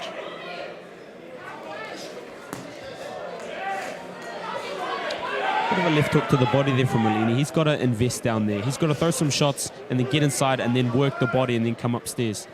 The movement, though, or the foot movement from Rowe is absolutely phenomenal. He'll do a switch, he'll step left and throw that hook, and he keeps clipping and racking up those points. That's it, using his feet side to side, and he's not giving Molini the opportunity to set his feet and get power on those shots. He's always having to reach long because Dominic Rowe's always off to the side or stepping out of range. And you would have found that too, Chad. Have you always found it hard to find a person with crazy footwork. They might not have great hands, but their footwork is absolutely phenomenal. You can have some boxers that are really, really simple. Their punches, they're not really strong or really fast, and they throw really simple punches, but their footwork, they know how to measure the range, they know how to step side to side and get angles, and it can it can leave you puzzled. The scary thing too about Dominic Rowe, though, he's got good footwork, but then powerful punches. You can see, the shots, when he's landing shots, Molini is throwing shots too, so it's both of their forces, So when Dominic's landing, Molini is also committing to his own shot, and then it's the two forces collide, and it amplifies the power of Dominic Rowe. Beautiful double body shot, then left hook there from Dominic Rowe. This is absolutely clinical to watch. Round 2. We're absolutely blessed. We're going to get one more round of this, Chad. Yeah, good bout. Dominic Rowe, just for me, beautiful boxing. Real simple. Working behind, the jab, the foundation boxing skills, and sometimes basics is best, eh? 101, nothing messes with that. As we go now to the replay, well, we go into the corner now of Dominic Rowe. He's still looking good, considering that this is round 3. We've got Katie there in the corner, already fought here tonight, and John there down in the ring, legendary trainer himself. Like you say, Dominic Rowe doesn't seem phased. Very, very fit. He trains hard. He's a fit lad. Absolute packed crowd here tonight at the ABA, the home of New Zealand boxing. We've had so many legends up in here. Shane Cameron, David Tua, Daniela Smith, to name a few. There's so many legends that have fought here. Even yourself, Chad, you've probably had a few rounds here at the ABA. Yeah, many sparring fights, all sorts of bouts in here. I'm sure everyone in New Zealand has fought in this ring. Every boxer in New Zealand, I'm sure, has done some rounds. It'd be a crime not to, right? If you are considered a boxer in New Zealand, not to have fought here. As we go now into round number 3. What a fight tonight. This is absolutely clinical to watch. Totally blessed to be here, and we thank all our viewers back home tuning in tonight here at the ABA, proudly brought to you by Corvus Digital. So Molini earlier worked off a double jab. He threw a jab upstairs and went to the body. There again, another double jab. He needs to put something after that jab, though. If he's going to double the jab, he needs to follow it up with something and then work off those shots. It just seems though he's walking forward into many punches, overextending. Dominic Rowe one step ahead with his movement, his footwork, and his punches. It just seems like he's playing one up all the time for Sione. That's it, yeah. Sione he needs to put them together. The double jab and then his big shots. He's just throwing one or the other. He's not putting them together. At this point too, though, Chad, it comes down to a bit of a mental game when someone's one step or foot ahead. Even that movement there, that left hook, doesn't it make it a little bit harder to come back and read the body work and footwork of your opponent? Yeah, and that's it. Dominic Rowe's had a successful first 2 rounds. And, even while Molini's trying to find an answer, Dominic Rowe was starting to, have his other plans and strategies to combat whatever Molini brings to the game. Loving the aggression here from Sione, and I'll always love aggression from a guy that's on the back foot, coming forward now, being the aggressor, walking into punches, but taking a few to get one. So Molini's got to stand there, work hard. When he's inside, he's got to let it all go. Beautiful body shot there from Dominic Rowe. That's what Molini needs to do. He needs to get to the body. And you would have felt this too in the game. When someone's hitting you hard, you can just bang them a few body shots, and it takes the power of any future shots coming forward. Yeah, that's it. Taking shots to the body, it wears you down. And, it also makes you keep your hands at home, You don't want to get hit in the body. That hurts. And then your confidence goes. You stop moving, using your feet. So that's what Molini needs to do, is to invest some shots into the body of Dominic Rowe to slow him down. But it might be a bit too late in this bout. And saying that, we've got a couple of welts, a couple of little red marks over the face and body there of Dominic Rowe. And that just goes to show that, even though he might be up ahead on any kind of point system here tonight, his body is feeling the worst of wear out of these two, because Molini looks scratch-free, very fresh as he comes forward in this fight. I mean, that's it. They're still having a fight in there, no matter what how the bout's going. There's still a fight. They're still punching each other. So, you know, there's always going to be some battle scars after a bout.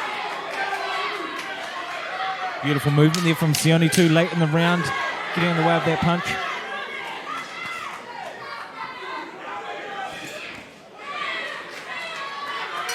And there we go. What a fight, both contenders there. Sione Moleni there out of Wellsford Boxing there in the red, and Dominic Rowe fighting here out of the blue corner tonight. As we go to the judges' decision, that was an absolute clinical fight. I have not seen a fight that technical for some time now, Chad. Yeah, no, good bout. Both boys, you know, they left it in there. Molini, you know, maybe just a little bit off with his shots, but, you know, he was still there. He was game. He was trying. And, you know, Dominic Rowe, clinical performance, good boxing basics, compact punches, using his feet, responsible hands, never getting too greedy and throwing too many shots.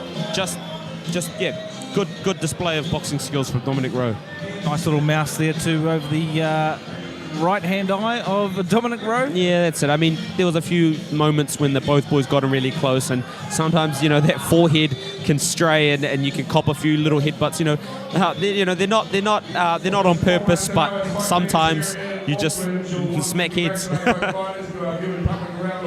It happens. The Auckland Boxing Association. It's Peach Fight Night.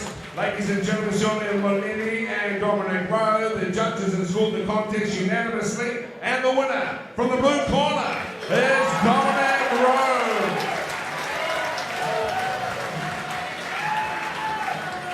Congratulations, Dominic. Well done, Dominic. It was a tough encounter, but congratulations. What were you most pleased about that? It's probably old John not giving me too much of a rack up, so if he doesn't do that, and I'm going well. But I want to say thanks for all my parents coming out from Wellington, my mates, and my sponsors in the baseball at the back. Thank you very much. Thanks very much, Dominic Rowe. Good luck on the Nationals, Dominic. All the best. Back at Andrew Russell, we're taking a song, and then we'll be back with our next fight. We've got two more matches, two more big pro fights to come as well. There you have it, folks. Dominic Rowe takes that one out. We're going to be away for a few minutes now, but we still welcome feedback from all of you around the world. I was going to say, fill us in, hit me up, Isaac Savage, Chad Mills. You've got our Facebooks, you've got our social medias. We're proudly brought to you by Corvus Media. Hit us up. Come on, Benji. Come on, Craig. Come on, Mark. All those others out there. Hit us up. Give us some feedback. We welcome it, and we look forward to coming back to you in about 5-10 minutes' time. All right, ladies and gentlemen, welcome back to Peach Boxing, Light vs Garcia at the ABA in Auckland, New Zealand. Isaac Savage, and with me tonight, the man himself, Chad Chop Mills. 99 fights, 5-time New Zealand champ, and representing New Zealand for over 7 years. Welcome tonight, Chop. Oh, cheers for having me. Excited to be here. Some great bouts tonight so far. Alina Peach, 31 years old, against Michelle Nuku, 32, 167 versus 165 and 168.66. Only a couple of centimetres in this. Alina Peach, just talking to her earlier, I didn't know she'd had over 10 plus fights, but Michelle Nuku, no stranger to danger as well.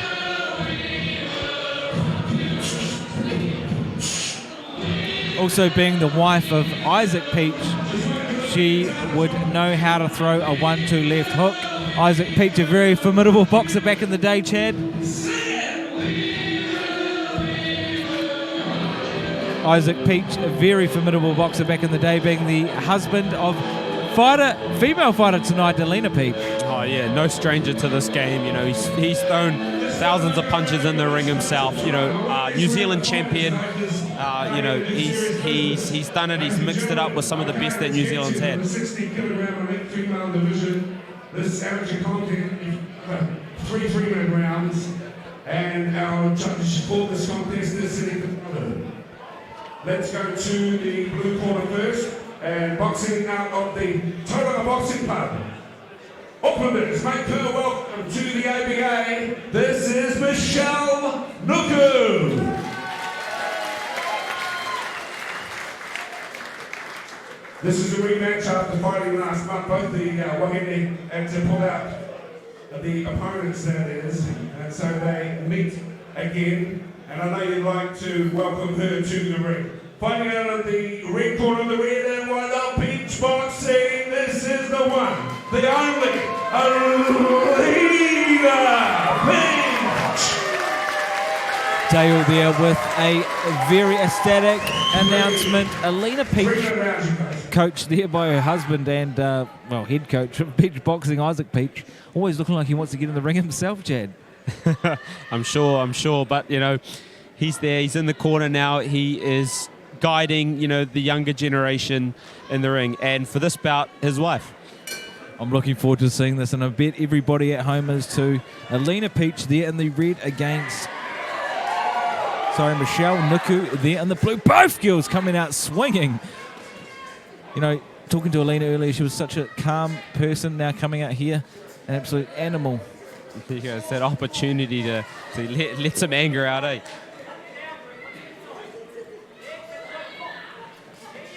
Taking a few too there. Michelle Nuku there in the blue. Beautiful flurry there. Body head. Yeah, that's it.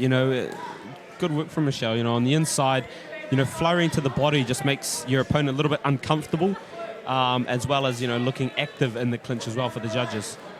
Not liking too many of the shots here too that Alina's eating from Michelle. Like, Michelle's just keeping that center of gravity low, throwing like you just said, to the body, into the head, and clipping Alina. Yeah, so Alina just needs to keep her chin down a little bit more, just tuck up, get a little bit more compact, with her body to just take a little bit of the sting away from Michelle Nuku's punches. I think Alina's got more of the speed, but she's struggling to catch Nuku here. Nuku just been the aggressor, keeping that guard nice and tight and coming forward. Yeah, that's it. And there's that flurry. That's what she likes to do, just to look active in the clinch.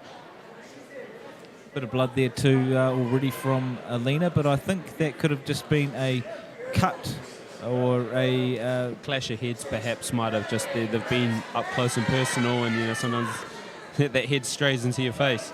That's the thing too, those watching back home, and you've ever watched fights, there's a lot of vessels in the face, and sometimes more blood looks way worse than what it seems. Yeah, and that little cut, it's not anywhere where that, the blood's not going to shouldn't stream into the eyes or anything, so nothing to really be worried about. I don't know. But both girls are they're letting out this round. This has been a really high-paced round. We've still got 2 to go. Well, that's the thing too. I've found with a lot of female fighters, a lot more vicious. They come to party, they come to bang, and they're a bit more aggressive than some of the guys that start off at times. And these girls are certainly showing tonight, because I haven't really seen a rest apart from now. They're just throwing hooks left, right. Yeah, that's it. No, very, very aggressive. Very aggressive. This might come down to conditioning. Which girl is going, which girl's conditioning is going to last it to that final bell. Beautiful body punches there though from Michelle Nuku, certainly trying to rack up those points, put scores on doors. Yeah, and what Michelle Nuku's doing, quite well is she's, they're right in front of each other, but beautiful overhand right there. Subtle movements with her head up, side to side and underneath, just to evade some shots and create some openings for her. I'm loving that never back down stance and style though there from Alina Peach, and good way to finish. She kept coming forward. I'm not even going to call this round. She wasn't deterred at any point. She stuck at it, and I'm sure you're going to see a lot of the same in the second round. Guns blazing. And how hard would it be, Isaac Peach there, husband, coaching wife, seeing your wife in there, round 2, blood on the face, trying to put her through the paces of what can seem like one of the probably most challenging experiences anyone can ever go through in their lifetime. Yeah, it might be some emotion in that corner. But he looks so calm, cool, collected tonight. Still. Looking very good, probably giving some very clear, concise information. Looking at Chris Walker there in the blue, giving great advice there to Michelle Nuku. Yeah, what a fight. That's it. That's the corner. You've got a chaotic situation in that ring, and you want to go to the corner to calm you down. To slow your mind. So you can focus on what you need to do. In the round coming up. And saying that, Alina's coming out focused, just as you said, coming forward, bit of a better guard now, trying to find those punches, clear and concise. walking down Michelle Nuku, but Michelle Nuku still throwing those shots to the breadbasket. Yeah, she's really investing to the body, and it's I think it's paying off for her. Good shot from Alina. She's starting to land that right hand round the side. Just as we spoke about that peep talk could have gone down quite well with Isaac Peach, hubby/coach. Beautiful body shots there now. Just starting to walk down Michelle. That's it, yeah. She's landed a couple of right hands, and the right hand's not really straight. It kind of drifts off to the side, and it's landing on the side of Michelle Nuku's head guard.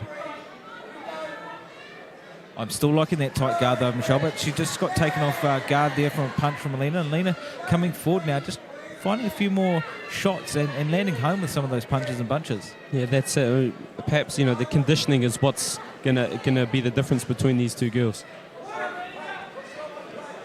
But as we said before, these girls are throwing so much volume. Anyone would be exhausted even after the first round, and for them to be throwing the volume you are is absolutely phenomenal. And we're only just coming up to halfway through the bout. Big shot there, eaten by Alina. Coming forward now, that'll make up for that. She's starting to have, she's having more moments in this round. She's being physical there, pushing. That's what she's got to do, upset Michelle. And, having some success with that right hand. Just a push to the guard there. Lena coming forward now, trying to get out of this tussle, but beautiful shot there from Michelle Nuku there. Did land right on the chin. Then what she did well was she landed a shot and she rolled out to the side. In these bouts when you're just right in front of someone and you're exchanging blows, some of the shots might not land. They land on the hands and gloves. But if you can throw some shots, land them wherever they are and get out to the side, and the opponent doesn't have the opportunity to land punches back, that looks good to the judges. So it might be, that could be something that they could, really solidify, a place in this bout. Just as we said that, or you said that, Chad, I saw about 8 clean shots, especially to the body, land from Nuku there on Alina. And I do see her going up to the head and landing a few, trying to get through the guard, but Nuku's still landing a lot of those precise shots. And big shot there to the head of Alina.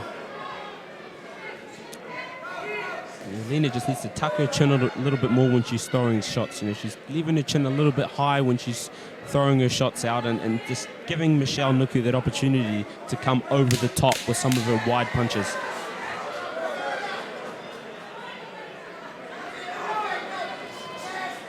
Crisp guard there, nice head movement from Nuku.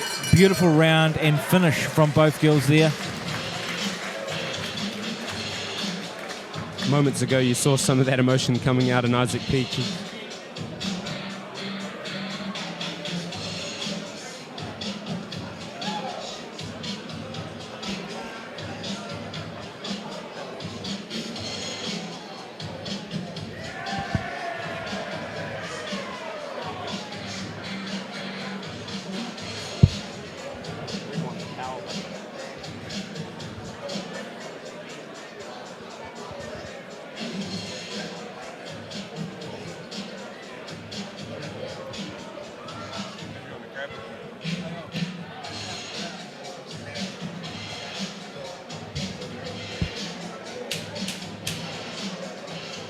Six down the third final round, and they want to give them a big round of applause. They hit the ring. Alina Peach and Michelle Nuku. Round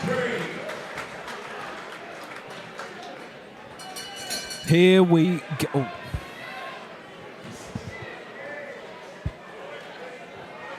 So here we go, third and final round. Same thing as we've seen in the last 2 rounds. Both girls right up close and personal, throwing bombs. Alina Peach there in the red Sting headgear, and Michelle Nuku there in the blue. What an evenly matched fight so far, Chad. Alina coming out certainly a bit more of the, aggressor move forward, but Michelle Nuku landing so many punches and bunches. Yeah, and she's got, her body language is quite good. If she is getting caught, she's not so upright that her head's tipping back, and Alina just a little bit upright. And some of those shots, they might not be really hurting her, but just because of the reaction of her head tipping back, it can just leave a bit of an impression on the judge's mind. Beautiful shot there too from Alina, but I'm loving the centre of gravity. I'm loving the guard here from Michelle Nuku. She's fighting very clean and very clinical tonight.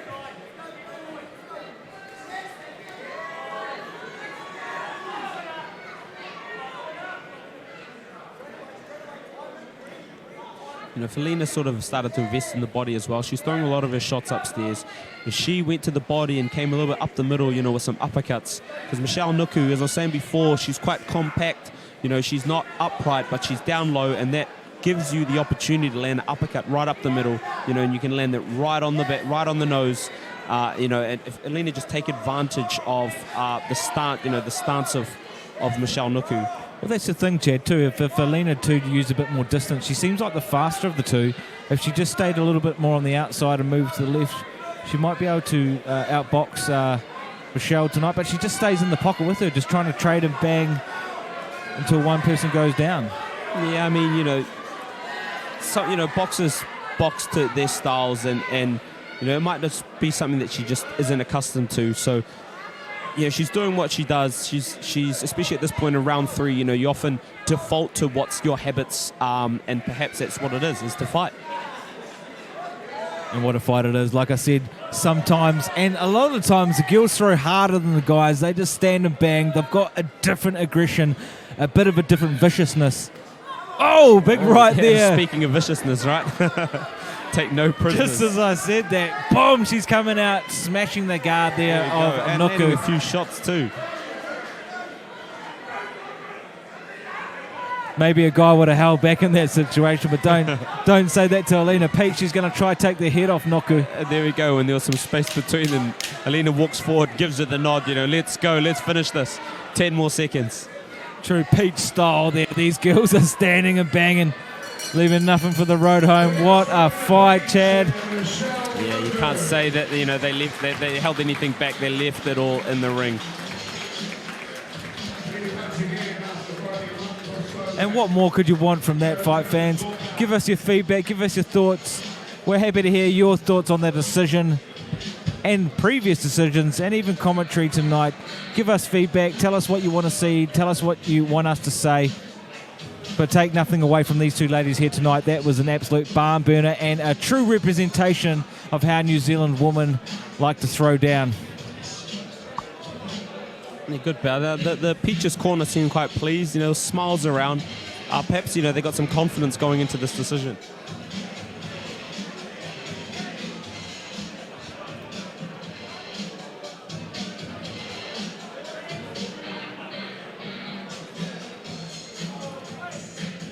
Beautiful flurries, punches and bunches there. As you can see, Nuku constantly went to the body.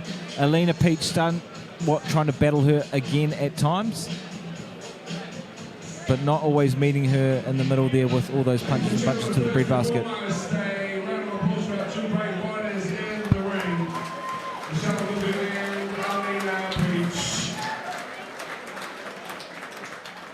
We have a split decision and described as a close decision. The winner comes to us from the blue corner, and it is Michelle Nuku. Congratulations, Alina. And to you as well, Michelle. Great effort up here. Congratulations, great seeing you in the ring. Thanks for all your help for putting our fight nights together too, Alina, over the years, Michelle. Congratulations. You guys really had a go again, and obviously have respect for each other, but it must be satisfying to get the win. Always satisfying. It's a tough cookie. Yeah, I thank my coach for getting us here, and the rest of Thanks very much, Michelle Nuku, and thanks very much also to the connections to Total Boxing. Well done, Michelle. We go back to DJ Russell. Throwing up some cool tunes, alright? We'll enjoy this sample with the next fight right after this tune.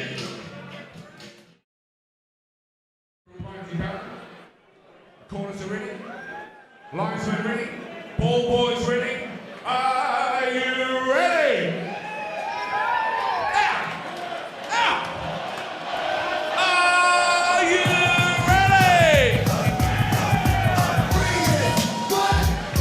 That's how we are, let's go!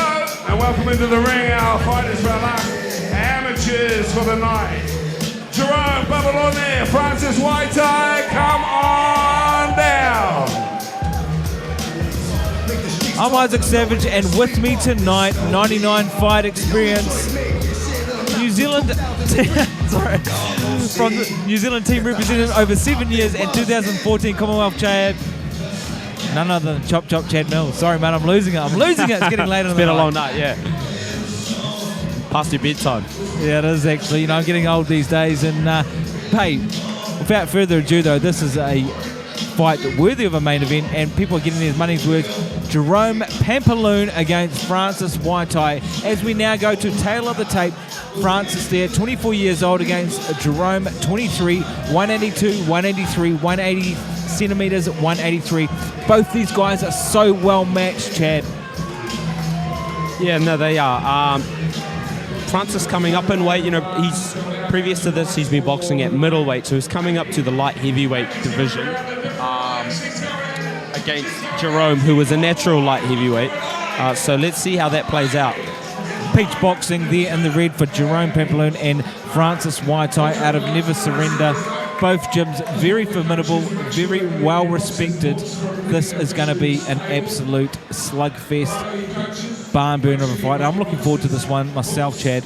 Ladies and gentlemen, our last contest for the amateurs.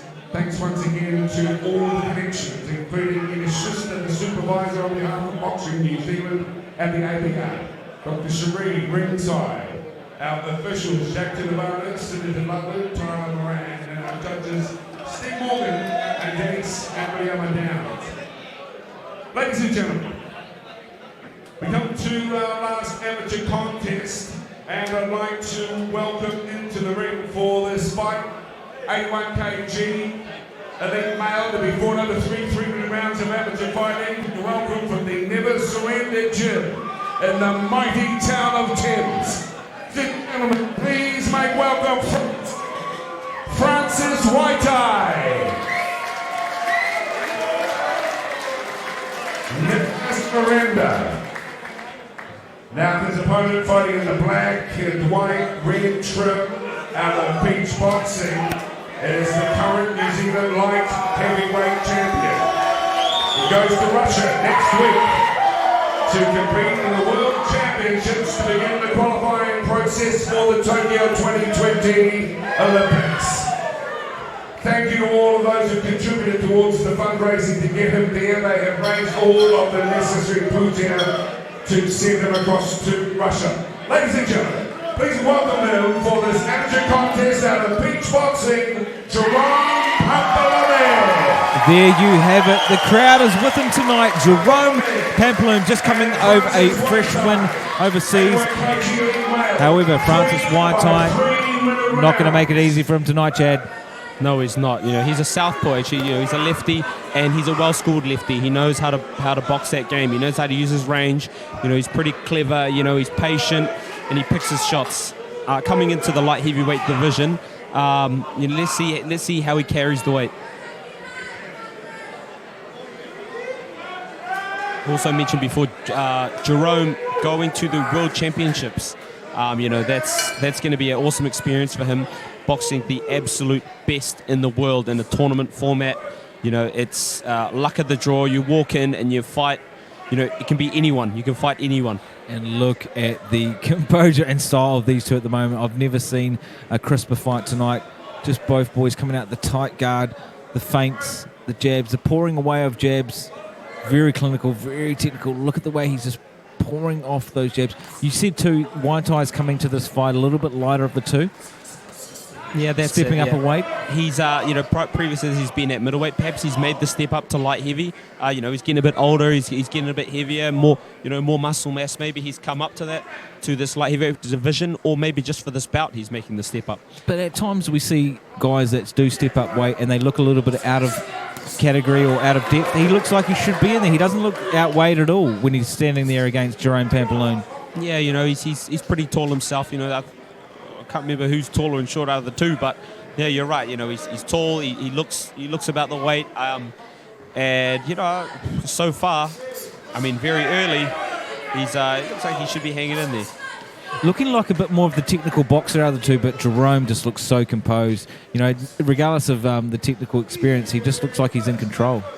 Yeah, he's holding the center of the ring. Francis, southpaw, he's going to have a different strategy to Jerome, but Jerome, maybe that light heavyweight advantage is starting to come in. He's starting to, get on top of him, let the shots go, and maybe, that size, that physical advantage. Just about to say that, Chad, too. Just the size, right? Just having that weight advantage. You know what it's like when you're planting your foot down and going against someone else. Even when you've been a bit heavy, you can throw your weight around, whether it be a couple of kilos. Yeah, that's it. And look at Jerome, big shoulders, solid build on the man, and Francis, it's stuck on the ropes. He's got to move a bit more side to side. He's got to throw some shots out, and as Jerome commits, he's got to catch him walking in. But he's just getting walked down in this round. And Francis might be the quicker of the two, but he just might not have the power. In saying that, he's looking crisp. He's looking beautiful. Like the way he comes in and out, he's looking so clinical at the moment. He's looking a little bit quicker than the two, but Jerome just looks like he's got that dominance, that confidence. Yeah, that's it. Perhaps he knows something that we don't, but perhaps he knows that Francis is only up here for the day at light heavyweight, and he's using that to his advantage. He's staying on him, using his bigger, stronger body to, and if this keeps going like this, Francis might get worn down from the pressure, and the bigger body, landing shots on him, leaning on him. Jerome might look to tire him out for the last rounds. But the patience as well, we're seeing Jerome pick and choose his shots, moving well, even using the shoulder now to push him around, using that weight just to bully him. Yeah, that's it. He's going to look to do that this bout. Like in the earlier bout with Onyx, Jerome wants to get in there and make a drama of this bout. The southpaw boxer doesn't want drama, wants to be out long, side to side with some space, and pepper from range with that straight left and that right hook. But, Jerome's getting in there, taking away that space, and for me, he's just edged that first round. Just look at the two corners as well. You look at Jerome Pamplona. We've got it right now on Francis Waitai. He's breathing pretty heavy. He's looking all right. He's not looking too out of depth, but look at Jerome, looking like he's just on a Sunday walk. He doesn't even look like he's two-faced, and sometimes that can be a good representation of how the fight's going and each fighter's mindset and even the judge's eyes. Yeah, that's it. Francis, look at concern on his face. Well, perhaps thinking, but yeah, Jerome looks comfortable. He got that round, so he'll be confident, and he's going to look to do the same this round. There we go. There we got him, just on the ropes, letting the hands go. That's what he wants to do. There, Jerome looking so relaxed. Francis Waitai, though, still an intimidating fighter. Take nothing away from him. It could go very badly for every fighter if someone lands one on the chin.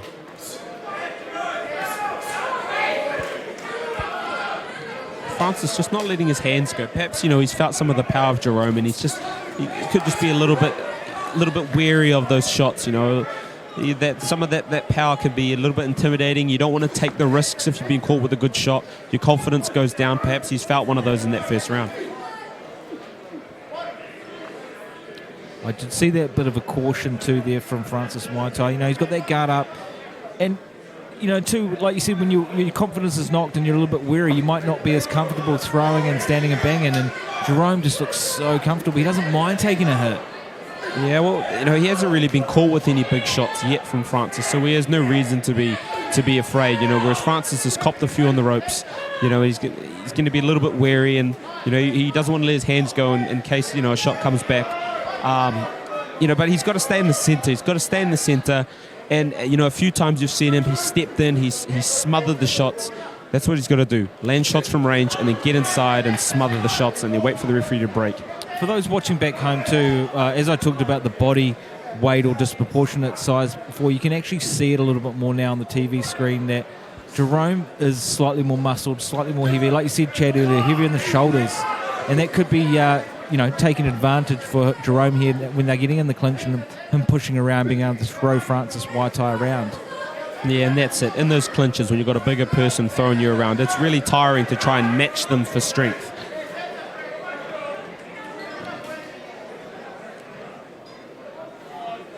I do feel, though, Waitai is the quicker of the two, but he's letting that size and that confidence overwhelm him here. Well, he's got to use it, lots of feints, but he's got to throw off it like that there. He's got to use that quickness. He's got to be first, pick some shots up with that left, throw that left, Nice angle off, overhand throw right some there. more shots. Bit like what he just did then. He's got to be a bit more active with those long, straight punches and use his feet. He doesn't want to be there. We're seeing a heavier fighter just bully and I wouldn't even say outbox, but just outmuscle a better boxer in a sense. And Jerome's just walking him down. He's just bullying him into a corner and landing more shots. Yeah, that's it. And sometimes, with the style matchup, perhaps you could be the better boxer, but it just might be the smarter option is to just be the bully and be rough. That could sometimes be the smartest tactic. Just as you said that, you see Jerome miss with a shot but then land with an overhand right. So he missed, but he capitalised on that right. You saw something there earlier there. Just Francis, he led in with a long left and created a slight pivot to the side and landed, a right hand. And that's what he's got to do. He's got to bank on that southpaw angle. Long left, get out to the side, land another shot, and then get out. Look at the corners again too. You saw the mouth guard come out there of Waitai, looking a little bit frustrated, and Jerome Pampaloon, cool as a cucumber there in the corner. Not saying that he's got this in the bag, but he is looking very confident, and I wouldn't even want to say well ahead on points, but he's looking quite comfortable in this fight so far. I mean, fighters know, where they are. They know what's going on. Both fighters know in that corner how the bout's going. And, you can see it on the body language. I think Jerome's quite comfortable where he is. He's happy with where he is in this bout coming into this third round.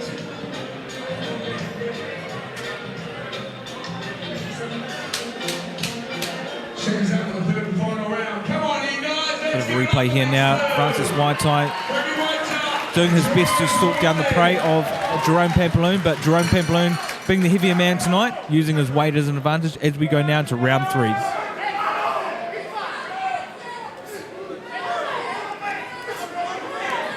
Waitai much lighter on his feet. He's quite an active, busy boxer. That typical amateur style boxing. He's got a bit more experience there from Pampaloon. It's showing tonight. Yeah, that's it. He's had a bit of international experience as well, like a few boxers tonight. He's been overseas. He's been in Thailand. He actually got a good win over the current Australian champion, which is awesome to, beat the champ, be the number one, maybe unofficially at this point, but beat the best boxer in, Oceania, you'd say, from Australia, and he'll be happy with that coming into this. Jerome too, just showing sometimes people take to this sport quite naturally, regardless of their pedigree and how long they've been doing boxing. Jerome hasn't been doing this too long, and he just shows the natural flair and his pickup of boxing for the amount of time he's been doing is just so natural. Yeah, that's it. He hasn't been in the sport long, like you said, and he's developing well. And I'm sure, it's not just a fluke, and I'm sure he's putting in a lot of work. And, I hear him working hard in the gym. He's always in the gym, he's always training, he's always out sparring days, he's always working. And a shot's big when it absolutely takes the footing of a fighter, and Francis Waitai was moved by that. Once again, we're seeing this weight advantage come forward. A few shots just inches away from landing on the button. See there, just see that little subtle angle that Francis had just then. That's what he needs to do. He needs to get in that position more and capitalize on it. But it's just letting Jerome, take the lead, push him back, giving up the real estate in the ring.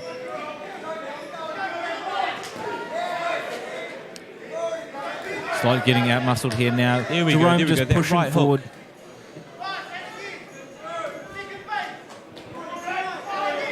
You see there, he's letting his hands go, but the shots, he doesn't have the power on his shots like Jerome has.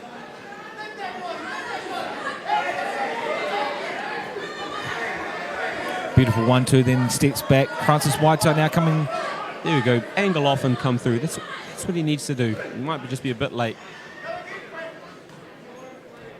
There we go. Angle and throw. And that's the thing too with amateur versus pro. Even though this is still an amateur, sometimes these pro fighters are a little bit more aggressive, or when we go into the pro ranks, you get scored differently. And what may work in that may not work against this tonight. Jerome Pampaloon won't be too far off the pro ranks with a performance like this tonight. He's got a style that is quite good for pro. Sturdy on his feet. He doesn't.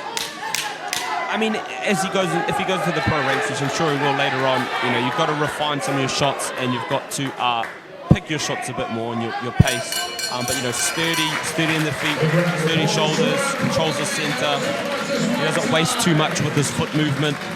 Waitai there throwing out the tongue, saying, "Hey mate, you gave me a good performance. Could have gone a little bit longer. I see these guys going a few more rounds. Unfortunately, it was only 3 tonight. Strong performance from both fighters." Yeah, but I think even if it did go a few more rounds, Jerome he'd solidified his position in the bout, holding the center, and maybe if it got longer, it could have been a matter of time. Just holding the center and getting shots off, as you can see there. His hands go with Francis on the ropes, and those shots just starting to land with succession.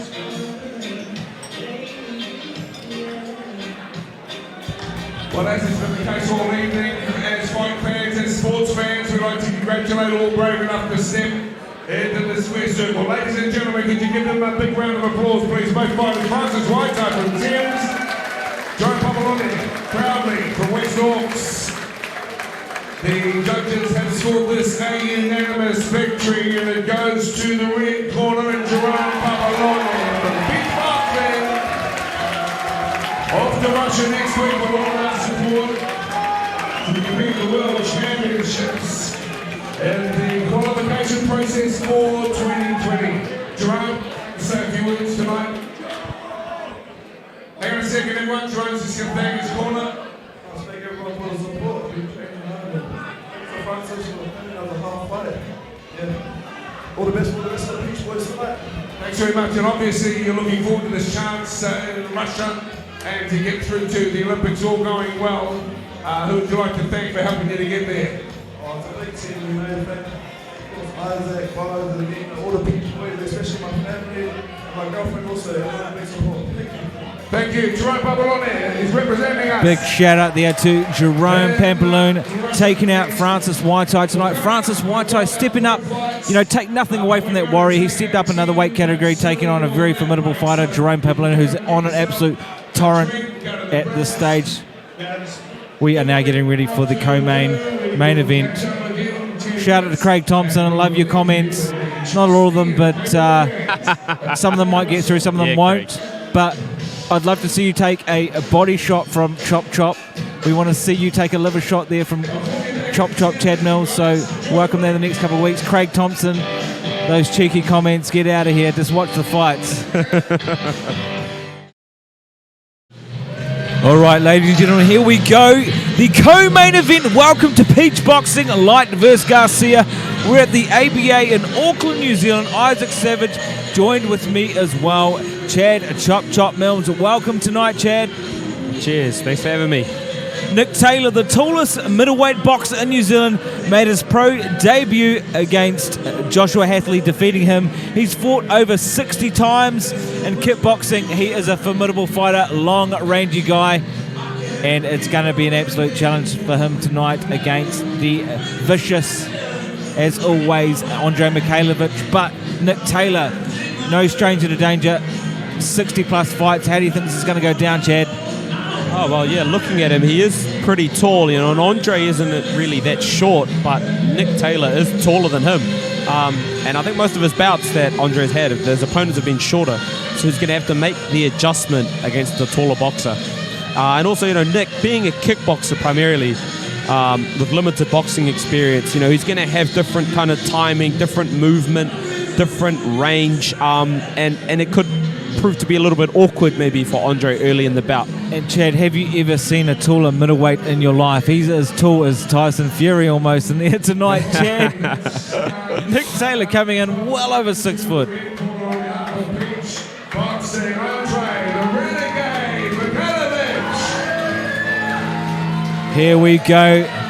This man needs no introduction. Andre the Renegade Mikhailovich, retiring legend Gunnar Jackson just recently. Also fighting Jerome Pascua. Andre's the current New Zealand champ. Very flamboyant, very flashy, also very vicious and aggressive in the ring. Yeah, he is very vicious. Yeah, flamboyant, he's a character. Guys like this, they make the sport exciting, not afraid of controversies, these colourful characters bring excitement to the sport, outside the ring as well as inside the ring. And inside the ring, he is explosive, he's powerful, he's wild, and excited for this bout. Let's get into it. As we go now to tail of the tape, the height difference is going to be huge, but Andre Mikhailovich, 21 years old against the older veteran, 35-year-old Nick Taylor, 182 against 187. Reach is 189 against 185, so Mikhailovich got the longer of the reach. Mikhailovich there with 10 wins, 1 win against the other Nick Taylor, but don't forget his 60-plus kickboxing fights. 5 KOs there from Andre Mikhailovich, and Nick Taylor 0 in boxing, but many in kickboxing.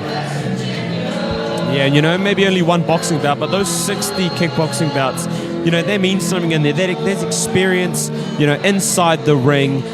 He's accustomed to this kind of game, and in saying that, look at the looseness, look at the relaxedness of Andre Mikhailovich there. He's just dancing around, he's looking loose. Nick Taylor there, calm before the storm, as they say. He's looking very cool, calm, collected there. Almost not looking like he's going to jump into a fight. Yeah, and you can see Andre, he's staring his man down. He can't wait to get in there. He hasn't taken his eye off his opponent since getting the ring, just till now. Some say, too, you can win the fight well before you get in it. And the way Andre Mikhailovich is looking tonight, he's well in there. His mind game is strong. But once that bell rings, we're going to see who's the man in charge.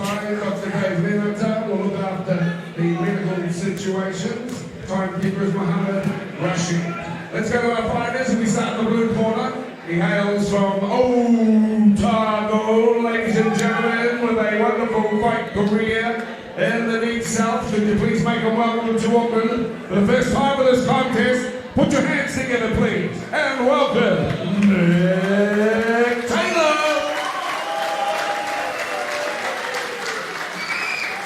Next opponent fighting out of the ring corner in the bling pink and the black.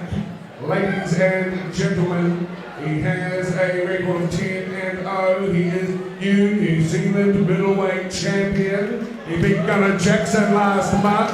He has a great following here in the fight game. But ladies and gentlemen, it's Andre, the Renegade! The crowd is absolutely screaming. Noise control is going to come up here any minute now, Chad. And all those watching back home, I bet you're excited. I bet you're jumping off your feet. I'm absolutely ecstatic for this fight. Andre Mikhailovich, look at that stare down into Nick Taylor's eyes. He's burning through his soul. It's like Mike Tyson back in the day, staring into, like you say, he's staring into their souls. I mean, if I had to call this fight on who's winning in terms of aggression and attitude, it's Mikhailovich, but let's wait till that bell rings. Nick Taylor, 60-plus kickboxing fights, KO'd many a people before. Let's see how this goes down in round 1. Yeah, but that said, even with that stare, Nick, unfazed, calm as. Let's see how this goes. Long-rangey strikes there from Nick Taylor, getting out of the way.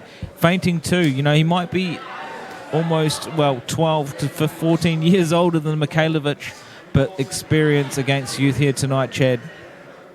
Yes, and experience counts for a lot, kickboxing fights, he knows how to pace himself over the distance.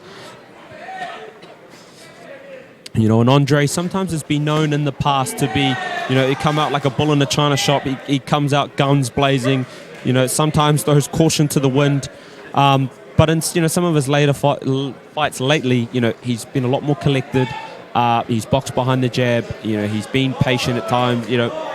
And even now you can start to see. He's had moments of letting his hands go, but patient approach in this opening round. We have seen early in fights too the bigger man winning the fight by being the bigger man, just by bullying the opponent around. But I'm seeing Mikhailovich take off a little bit early. He's been quite dynamic, but he can't really bully around Nick Taylor. He usually bullies around his opponents, but I don't think he's going to do that with Nick Taylor tonight. Nice right hand from Nick, and there you go. That experience is, showing a little bit early. He's seen something. You know, he's put some shots out, and then he snuck a right hand over the top. And there we go, Andre coming back. There's Beautiful that body shot pride there there. too. There's that pride.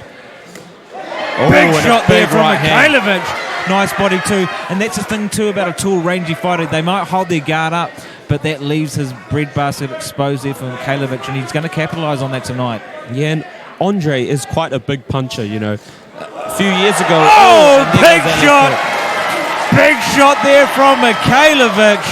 And as I said, big puncher puts him down. I did a few rounds with Andre, you know, a few years ago when he was a bit younger, but I tell you, He can bang, punch, the he Renegade punch. can bang. He can punch. And look at him, he's just staring him down. Was that a shot right behind the ear though? Regardless, it still cracked him. And he's cracked him again. Big shots from Mikhailovic coming forward now, just tearing through the body of Nick Taylor. There you go, Nick's going to look to hold on there and sort of calm the storm down. Just as we thought this fight was starting off quite clinical, rocked again. Mikhailovic finding home for these 12 ounces on the head there of Nick Taylor. Brand new gloves too, mate. They can feel like concrete in there, can't they, Chad, when they're that brand new? Yeah, that's it. They're, you know, 10-ounce gloves, and the padding on these gloves are a bit different to the amateur gloves that the boxers in the previous bouts have been using. The padding is dispersed along, you know, all of the glove, and the padding's a bit harder, so, you know, those shots are going to hit. Even the wraps as well, you know. The pro wraps are quite different from amateur wraps, and it can feel like concrete in there. Soft concrete! Just as we said that, Nick Taylor looking a little bit worse for wear at the end of that round, Chad. Yeah, he took a few shots in that round. Let's see, that experience, you know, I'm sure in those 60 bouts he's been in, you know, tough situations like this before. Let's see how he comes back, if he does. I mean, you can get kicked, kneed, punched in the head in kickboxing, but I've never quite experienced the power of, you know, fighting boxers, and boxers just focus on punches, and that's something quite different for a kickboxer at times. And look, he is the tallest middleweight in New Zealand, but Mikhailovic, he could be one of the hardest hitting middleweights in New Zealand, if not Australasia. Yeah, he's got some dynamite in those fists. And he look at the way it. he threw that uppercut. He just throws him like a maniac. Yeah, that's it. And Nick being the taller boxer, Andre, you know, because he's taller, he can, you know, wing his shots a bit wide and really jump into those shots. You know, sometimes the shorter fighters, if you throw big wide shots, you catch, you know, around behind them, and you know, they sometimes are a bit too close. But because he's a bit taller, he's got some space to really load up some big shots. Andre Mikhailovic, like a shark to blood. He's tasted it. He's going in for the kill. Can Nick Taylor weather the storm and carry this on and bring it to him? Being the veteran he is, you know, age over experience. Oh, big shot there from Mikhailovic. Nick Taylor looking like he wants to be here at all. Can he get up? Can he beat this count? He can. He's a tough guy. You know, the look in his eyes, I think, you know, he is hurt, obviously. But, you know, he's still game. Ladies and gentlemen, I didn't think it would go down this quick, this early, but Mikhailovic showing who's boss. That's it. Vicious, He goes, yeah, he delicious, he's knows going in for the kill. His opponent's vulnerable. It's just a matter of time now. Oh, there we another go. big shot. I think that's Nick it. Taylor is out, rocked him on the chin, went down.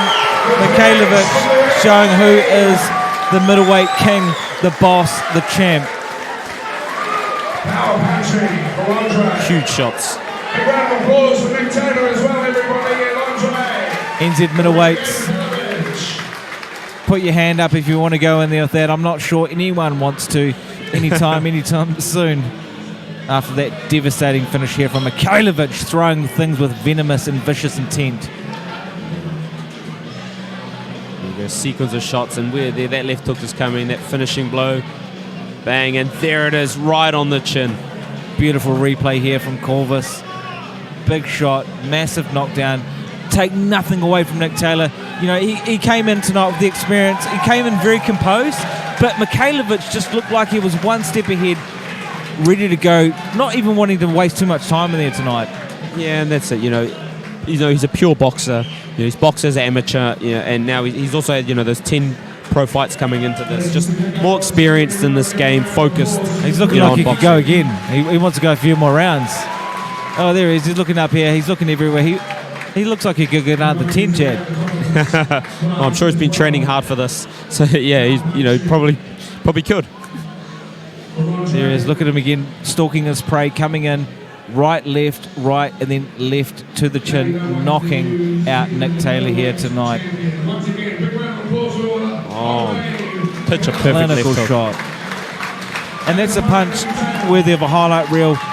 Sublime knockout there from Mikhailovic, proving that he is the dominant New Zealand middleweight champion.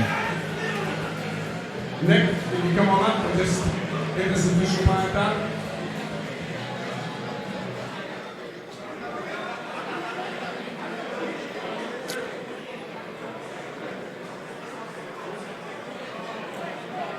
Nick Taylor, kudos to him here tonight, coming in still a bit light on his feet. A huge performance from him tonight. Ladies and gentlemen, as you have seen, 1 minute into the second round, and the winner with a knockout, please put your hands together. Andre the Renegade, Mikhailovic. Thanks to Nick Taylor and his connections, gentlemen, coming all the way from Dunedin, up against the fighter at the top of his prowess. Andre, congratulations once again, a classic showing. And of course, you continue your way, marching forth as a division. Alright, everybody, quiet down. I just want to say happy birthday to my dad. Anyway. Happy dad. Can I get a big round of applause for all these going out tonight, please? Big round of applause. That's all I'm going to say. I'm not going to say. We enjoyed seeing you out there again, Andre. Congratulations. And all the dads, tomorrow's Father's Day, of course. Let's hope you get some socks and undies and a roll on the hay. Good luck to you, boys. Gotta love Andre Mikhailovic there. Usually he's a man of many words, but tonight he just wanted to thank his dad and concise. get the heck out of there. But you know, character like that, he's what people love, boxing fans love. Knockout power, good boxing skills, colourful character in and out of the ring. You know, and this is the entertainment business, and he entertains.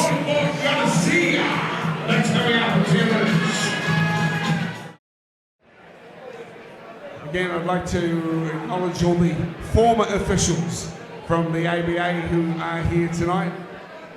It's great to see you again, Johnny Lloyd and Tui and many others. Okay, doke. Again, thanks to the sponsors, Plumbill, AA Drainage, All Right Plumbing, All Aspects Drainage. Thanks so much for your support. I'd like to also thank Pip and Graham from Continuum Hub, who worked with David, Andre and Jerome on strength and conditioning. And once again to Philly Marker and Philly's Whānau for all the help that they do with our amateur lineup tonight. Also thank you to those guys, good on you guys, thank you, who have been sending the images across the world via live stream. We appreciate your support as well. Okay, ladies and gentlemen, let's welcome him to the ring. First up, a visitor from Mexico. Put your hands together for El Bon Garcia.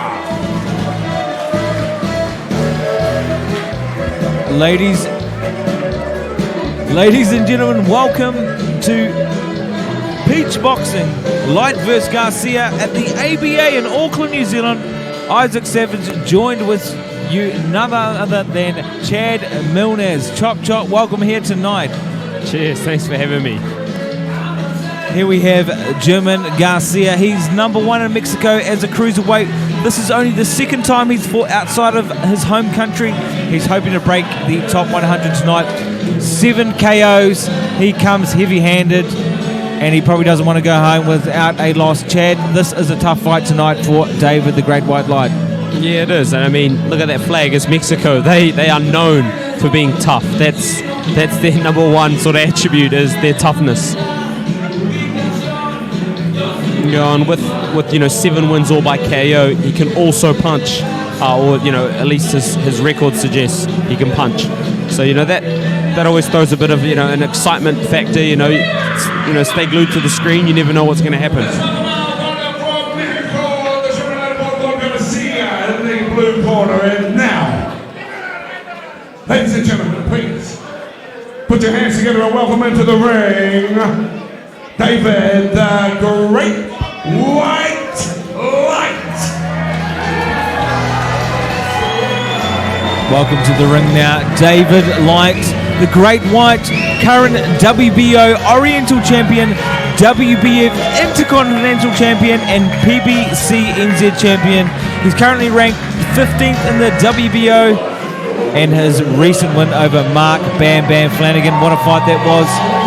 Coming here tonight, hometown favourite, flatmate of Chop Chop. Yeah, this is the formidable emotional character. investment coming in now. Yeah, I'm What's it like living with this guy? oh, so it's interesting. He's an interesting character.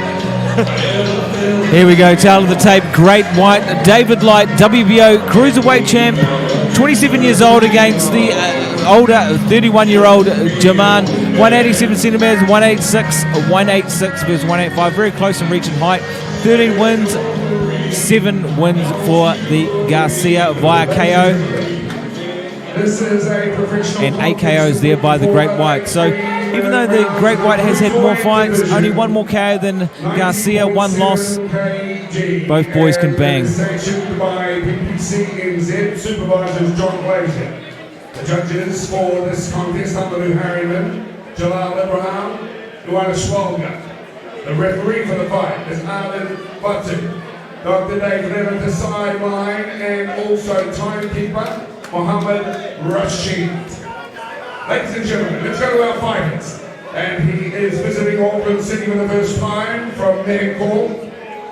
He has a record of 7-1 and is the #1 cruiserweight coming out of Mexico.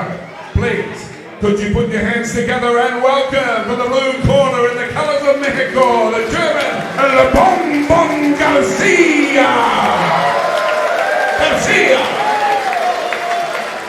His opponent tonight, ladies and gentlemen, his professional record, 13 wins, no losses. He is the WBO Oriental Cruiserweight Champion and the New Zealand Cruiserweight Champion. Ladies and gentlemen, the white trim out of the red corner, this is David the Great White Light! David Light there looking in absolute formidable shape here tonight. This is a non-title fight. Non-title fight, but it will affect the rankings. #1 there in Mexico, German Garcia against David the Great White Light there in the red corner out of Peach Boxing. Garcia and Light.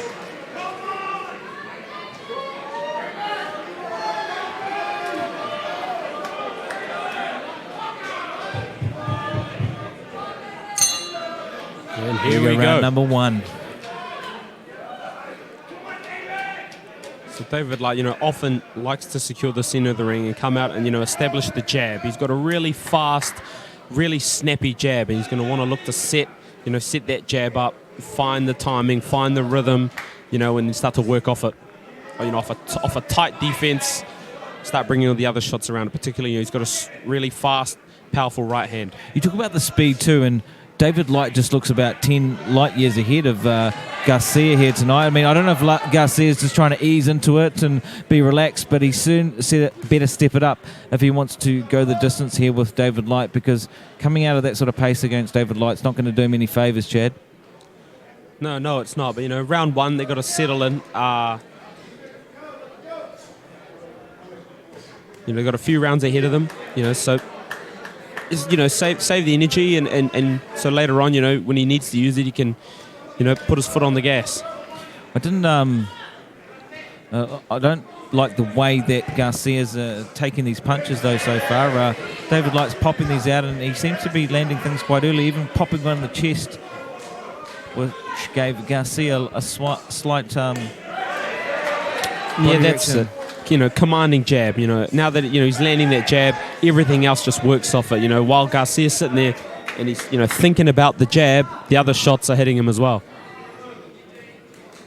That's.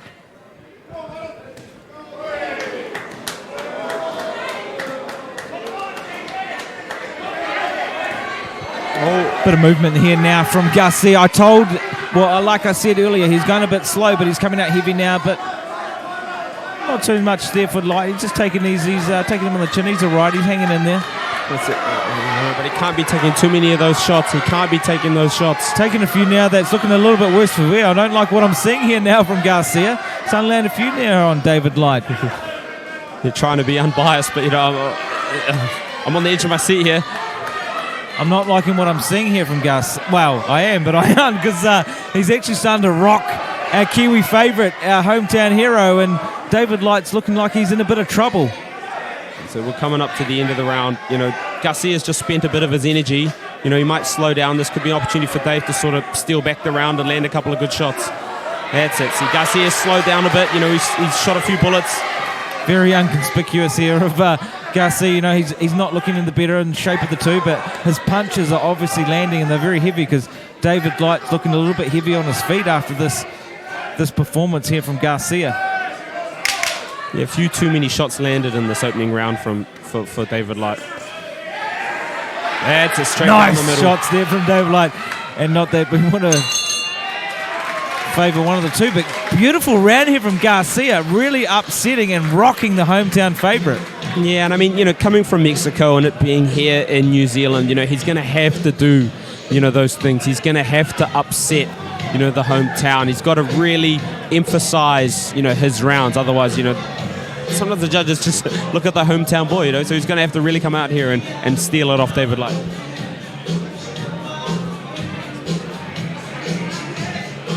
Yeah, I know it's hard for you, Chad. We might have to almost get you out the commentary box with this one, but it's safe to say David Light was certainly rocked here in this first round from Garcia.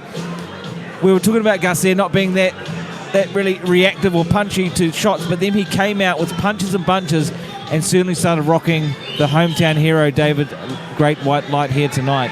Yeah, so it's kind of like he lulled Dave. You know, he just sort of was a bit pedestrian, you know, early, and then just sort of exploded and landed a bit too many for my liking. See David Light here coming out way sharper, the quicker of the two, much faster, and he's coming here now aggressive, thinking, I can't let you get away with too many more. But regardless of what Dave Light does, Garcia comes through and still lands punches.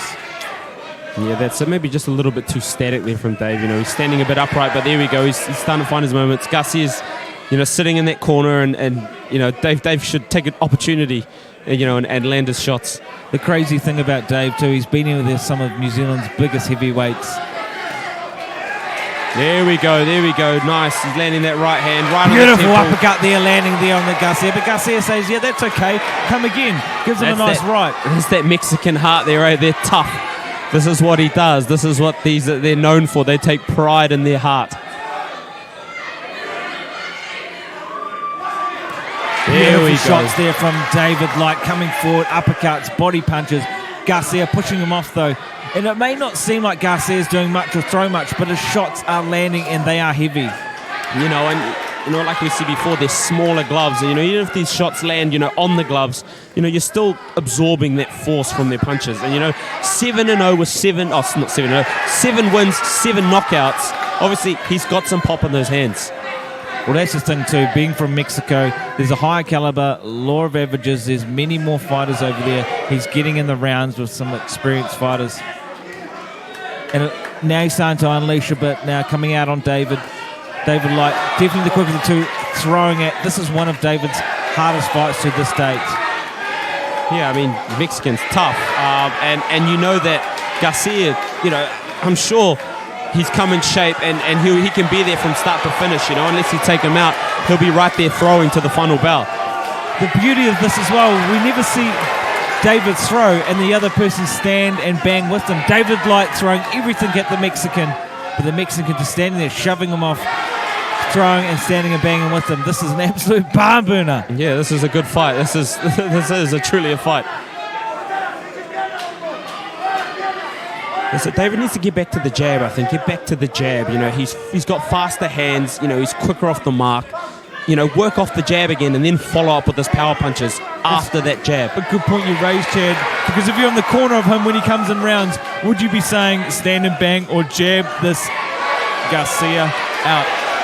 Well, I mean, Garcia's, you know, giving him the the space to work. You know, he's giving him the ring, so he's letting him put him on the ropes. I mean, you know, if you've got an opponent on the ropes, let him have it. But maybe, you know, behind a sort of patient jab and find the openings. You know, if he's going to sit there and invite shots, you could empty your gas tank a bit too early. So pick the shots, even if he's backed up against the ropes.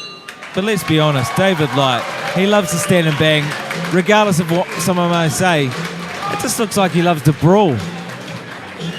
He can fight if he needs to. He definitely can fight if he needs to. You know, but he can also box.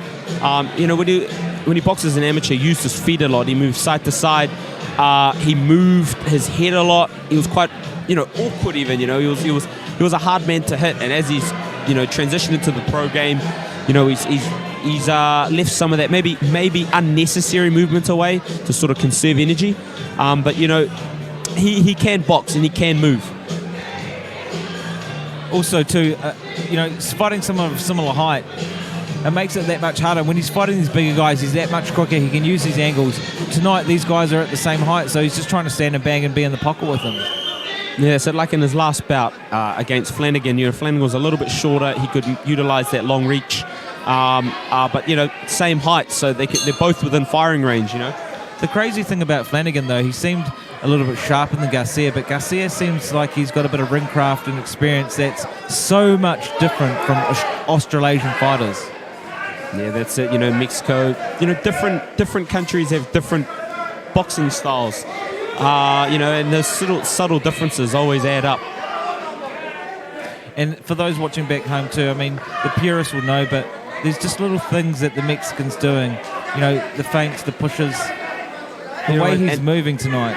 Yeah, and he's using his jab too. He's starting to find his jab a bit too much, which is, you know, what Dave should be doing. He's got a better jab, faster, more power on it, but Garcia's the one that is leading with the jab. The way he rolls with the punches as well. He just seems like he can take it, and you know, David usually drops people. People can't even at times go through a 10-punch combo with David Light. But the Mexican, just as I say that, these punches could be starting to find a home. Yeah, that's it. David is the more dynamic puncher of the two. He's faster. He's more explosive. And I think coming into the, you know, besides maybe that rocky first round, these last two rounds, I've got David up. Well, we talked about headshot there. We talked about fighters being in the fight and being on autopilot, and I feel like, apart from, well, what I was about to say, the Garcia being on autopilot, he's come back out of autopilot now because he's coming forward now and starting to rock Dave again. And you see that there, he beckoned him, you know, come on. There's that Mexican spirit. Big shot there from the Mexican on David Light's chin, but David Light coming back now.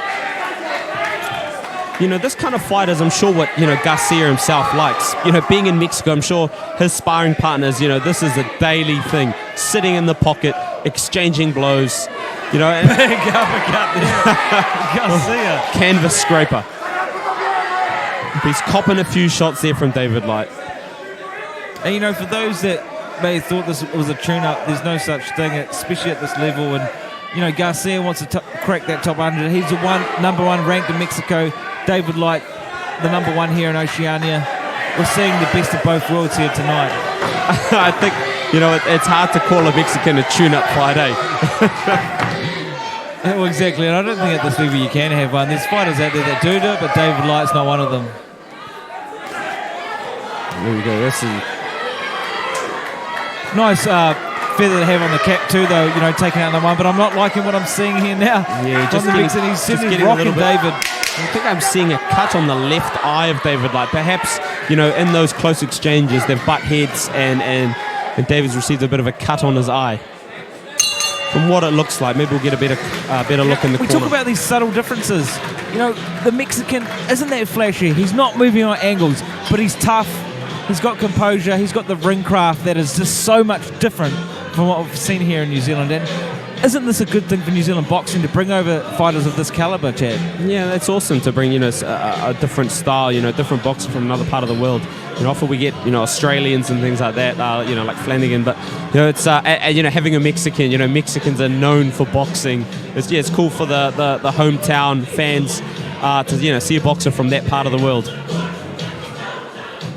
I am loving what I'm seeing. I bet everyone back home too is, obviously we never want to see the hometown boy beat or get in too much trouble, but these are fights that will bring him to a higher caliber, higher level. And this Mexican, hey, he ain't number one for nothing. No, it's being number one in Mexico. I mean, they're not really known for their bigger boxers, but I'm saying that Andy Ruiz is the heavyweight champ of the world. but generally they're, middleweights and below. But even still, hey, number one in Mexico, that's saying something. And we talked about body shape earlier too, Ruiz. You don't have to have a six-pack to be a good boxer. No, that's it. I mean, and if you compare the two now, Dave looks, in that kind of aesthetic look, he's in better shape than Garcia. But hey, Andy Ruiz is he shows that doesn't matter in the ring. And it's interesting to see now too. But David Light, the busy of the two, but we see Garcia just walking forward, not being as sharp as fast, but dominating this first part of the round. Look, there he is. There's that spirit beckoning him to come on. And yeah, he's taking that centre. Maybe Dave's, there's been a lot of an energy investment in these early, 3 rounds. Maybe he's taking his foot off the gas and just to, collect himself a little bit, let the gas tank sort of recharge for some, barrages of punches later on. As we talked earlier too, 10-ounce gloves, brand new, heavier wraps. Every single right shot hand. can feel like concrete. Yeah, that's it. But he's quite relaxed, Garcia. He's not really. His shots doesn't seem like he's putting so much emphasis into each shot. He's quite collected, quite relaxed in there. Amongst the firefight. He's still got a bit of a low guard. Even hardly ever has his right hand on the chin. Light coming forward, always with that tight guard, always against the forehead. It's a good opportunity for David Light to use that jab with low hands. When you've got someone with low hands, use the jab, prod them to the body, prod them to the head, and then get the other shots around the side, or straight down the middle. Also, too, Light's been quite wary, though. He wants to hold that high guard, and he needs to watch out for some of the heavy hands, because when he has gotten a bit more relaxed, Garcia's come forward and taken advantage. Yeah, that's it. Every now and again he just steps on, and when you're not expecting it, Dave takes a few unnecessary shots. Quite bizarre too to see the lazy style of Garcia coming forward, being the aggressor, just by possibly ringcraft and experience and overseas, but he's walking forward, almost walking down David Light in this land.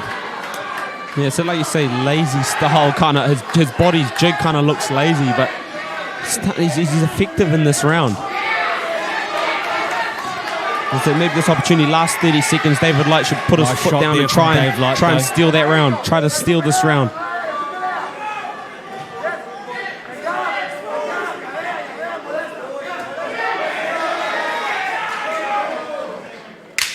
Here we go, 10-second clapper. Who wants it more? Who's going to clinch? Who wants to finish this round strong and take it home in the judges' eyes? Nice strong finish here from Dave Light. Yeah, Garcia sort of took his foot off the gas in that last sort of 30 seconds. Let's hope the judges were swayed by that. This is a tough bout, obviously, coming into round 5. This is no tune-up bout or easy bout. This is hard stuff. This is what David Light needs. These guys at the top, they're going to be tough. You're going to be in these tough fights. And you need to ask the questions of yourself, before you get there. And this is one of those bouts that making him, he's going to have to look deep, he's going to have to dig deep and find, answer those questions. What's good for Dave too, he hasn't been pushed too hard here in New Zealand.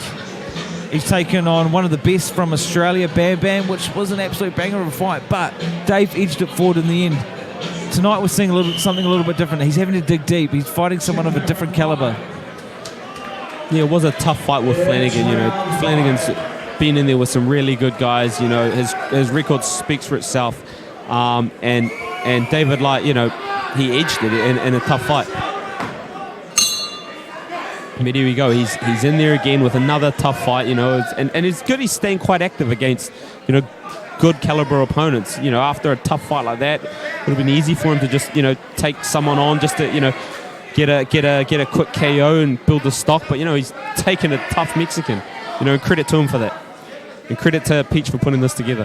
Yeah, kudos. I mean, look, as we know, a lot of people in this this fight game at time pad their careers and their records, and David Light certainly ain't doing that tonight. And for those watching back home, this is proof in the pudding that this is an absolute tough fight tonight for him tonight, because he's been rocked and he's coming back, trying to fight his way through. That's an actually good little style change from Dave there. You know, that square hands up style coming forward. He was taking a few unnecessary shots, but there we go. He's got that, you know, kind of Philly shell Mayweather style with the shoulder up, and with Garcia's lazy kind of style. Those shots are a bit slow, yeah, and he can slip those shots and pick them off like he's doing now. And you talked about that Mayweather guard earlier tonight. You can see more, you can be more flexible and move better with that guard, but Garcia almost is starting to adapt and evolve to that Mayweather stance or Philly shuffle now. Yeah, you can sort of roll, use the shoulder, take a bit of the sting off the shots, and your opponent can sit there and waste his energy. And then there you go, as Dave's doing, pick him off from range with the straight punches. Case in point, though, you can see when David does have that Mayweather type guard, he's landing more, he's seeing more, he's landing a few more shots, and it's making him be a bit more fluid later in these rounds. That's it, yeah, and this is what he needs, you know. You're going to go right to the top, you've got to be able to adapt, you know, and that's what this game is. You know, boxers are always different. You've got to be able to see what's in front of you and adapt and change there. Just what step you're doing, back and and land that's a what he's left done this hook. round. He seemed a lot sharper now than Garcia. And goodness knows what was said between rounds, if David adapted this himself or he's listened to the coaches, but that new stance, that new guard is certainly helping him later in this fight. The change of tactics are working for David Light here so far. He's just got to make sure that he doesn't go too much on the defensive and allow Garcia to, you know, outwork him. Even though maybe the shots aren't landing clean, he's giving up the middle of the ring, and Garcia's letting his hands go. But if he keeps going the way he is and landing shots as he comes in, he could still steal the rounds. Just as we said, Garcia still being aggressive, still landing punches and bunches, and not going down without a fight. This is an absolute equalizer of a fight tonight. I haven't seen David ever challenge this hard, the side of the Southern Hemisphere. I should make the point, you know, that style is not the Mayweather style, it's the Philly shell style. The Mayweather family really adopted that style, and we go round 5 in the bag. Bit of a round. Both boys slumping to their seats. They're certainly working for it. Yeah, good adjustment from David Light there that round. That's a tactical adjustment I think he needed to, you know, put the momentum, you know, back on his side.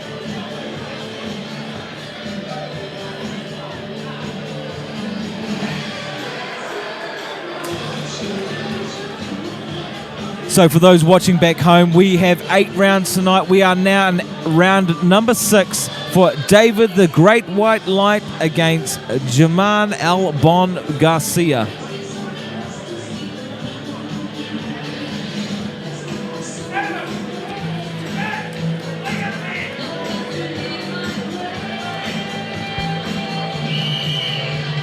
Second round, this is round 6 out of 8, 6 of 8.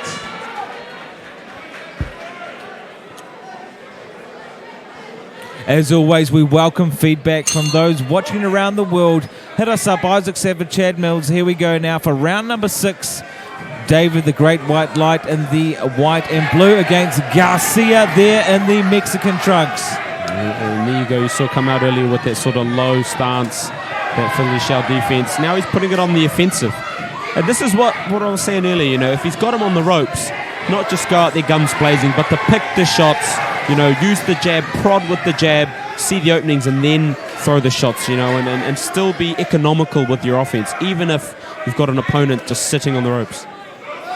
And look at the way Garcia just charges forward. You know, he took all those punches, got a bit of bruising around the eyes, but he still walks forward, doesn't let too much of David Light's work phase him.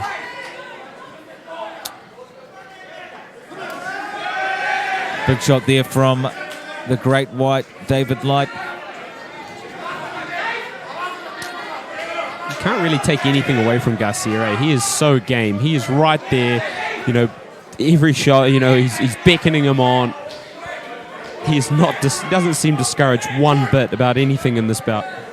There's a reason probably why we don't bring too many Mexicans over to New Zealand, and the reason being tonight is they are such tough, formidable fighters. You know, it runs in the blood, the familia of these fighters. They are just here to box, stand and bang, and this by far is one of the most challenging fights I've ever seen David Light in tonight. So here we are in the last 3 rounds of this bout. David Light, there we go, utilizing the jab. And really, you know, in these last, round and a half or so, I haven't really seen Garcia land any good shots anymore. You know, David has totally nullified his offense, and now he's starting to put his own offense behind it. You know, we're seeing the speed come out too from David. He popped shots, came in 1-2, step back, and he should have been doing that a little bit earlier. By playing into Garcia's game, he almost, almost got lights out in the first round. Yeah, said a little bit early, got sucked into a fight, and you don't want to be in a fight with a Mexican, that's just not smart. But credit to him, he's made the change. He's making it a boxing match, and that's what he needs to do to secure this win.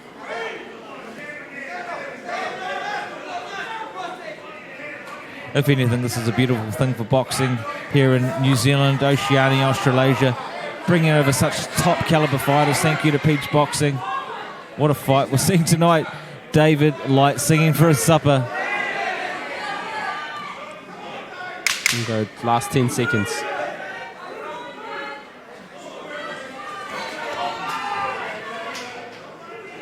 You just can't let Garcia sort of walk him down too much, though. He's unanswered shots sometimes. They can sway the judges.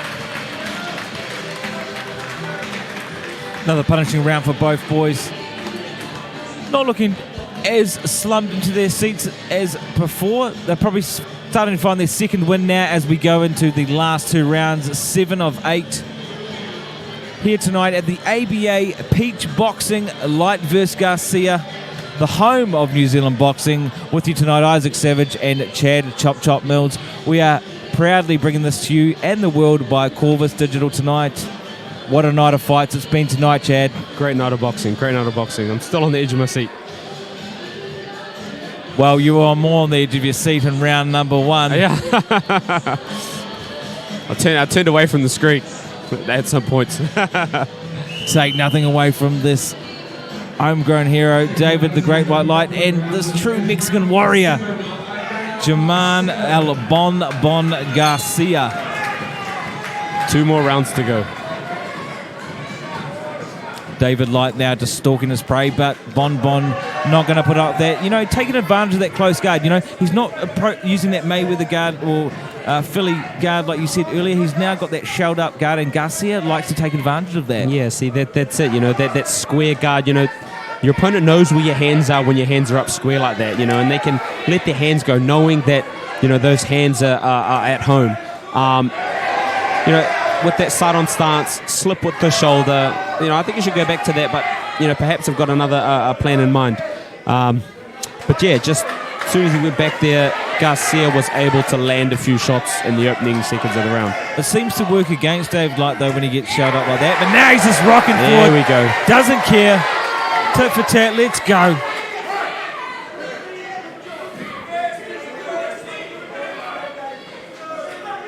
Now he's going back to back with the low Philly shell stance. That's it. Work off the jab. Garcia saying, I don't care. I'm just going to throw a few overhand rights. Keep coming at me. And that's about 4 landed in a row there from Garcia, maybe 5. Just glancing off the head, nothing clean. That's it.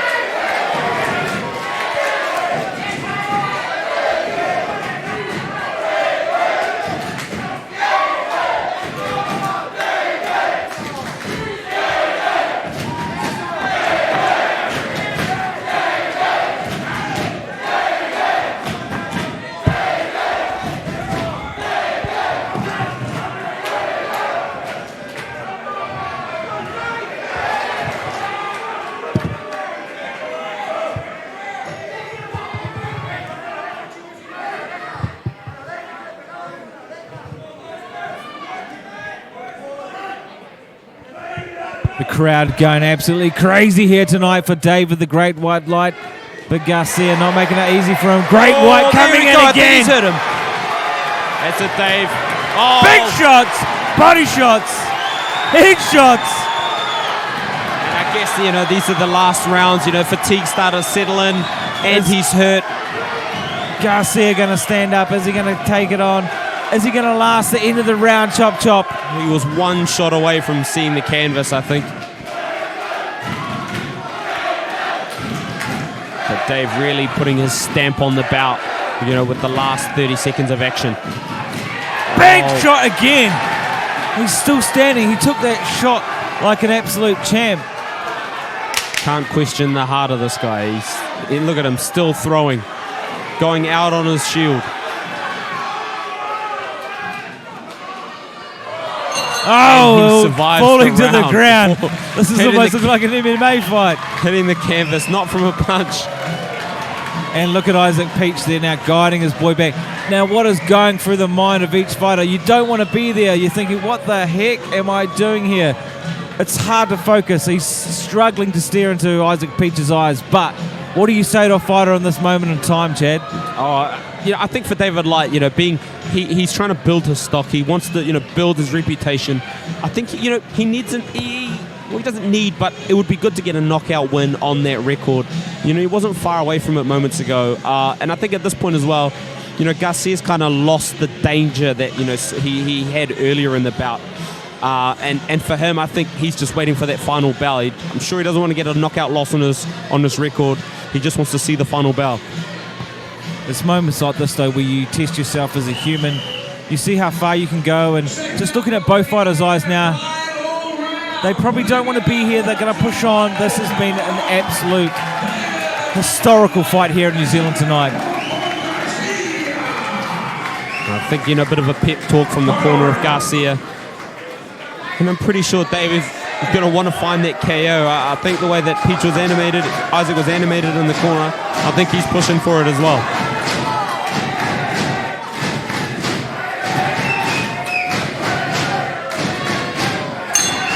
There you go, Garcia. He was definitely stunned in those closing moments of round number 7.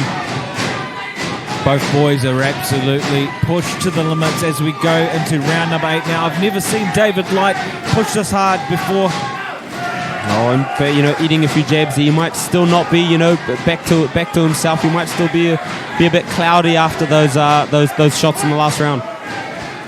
Seeing Garcia here now, you can always tell too when the mouth's quite open and gasping for air there, and you always want to keep that jaw a little bit more clenched, a bit more closed. But easier said than done in round number 8.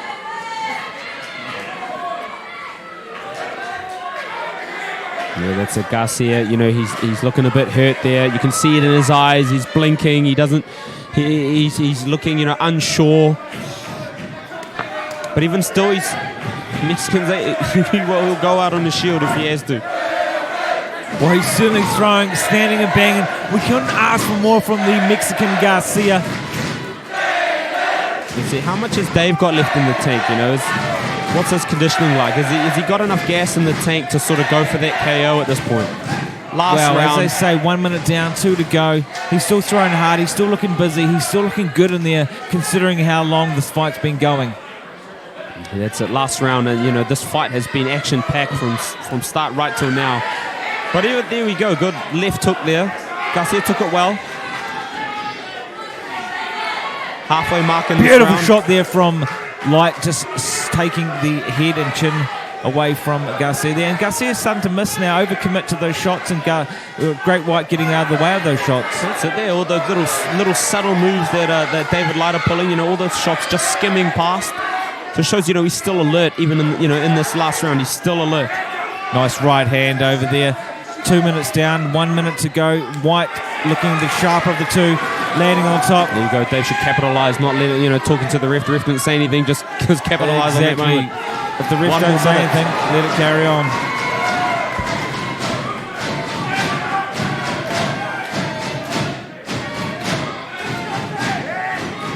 Credit to Garcia. Look at him. He's Big right shot there there from Light, but he's coming back now. He's right and there. starting He's to rock still Light. going.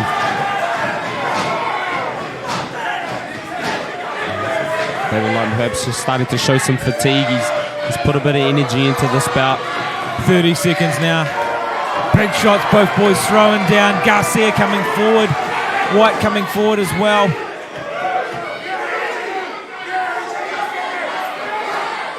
Break them up, Brett. Break them up. Let's see them stand and bang. 20 seconds to go now. If they perhaps put, a few shots together in succession like that. The crowd are going absolutely crazy. Last 10 seconds, the boys are going to slug it out to the bell in warrior fashion. And there we go. What a fight, ladies and gentlemen, for all those watching around the world tonight, especially up here in Auckland, New Zealand, down south, Australia, Ireland, America, China. We thank you. Proudly brought to you tonight by Corvus Digital, Isaac Savage, Chad Mills. What a fight. Let's not call it. Let's just talk about the replay.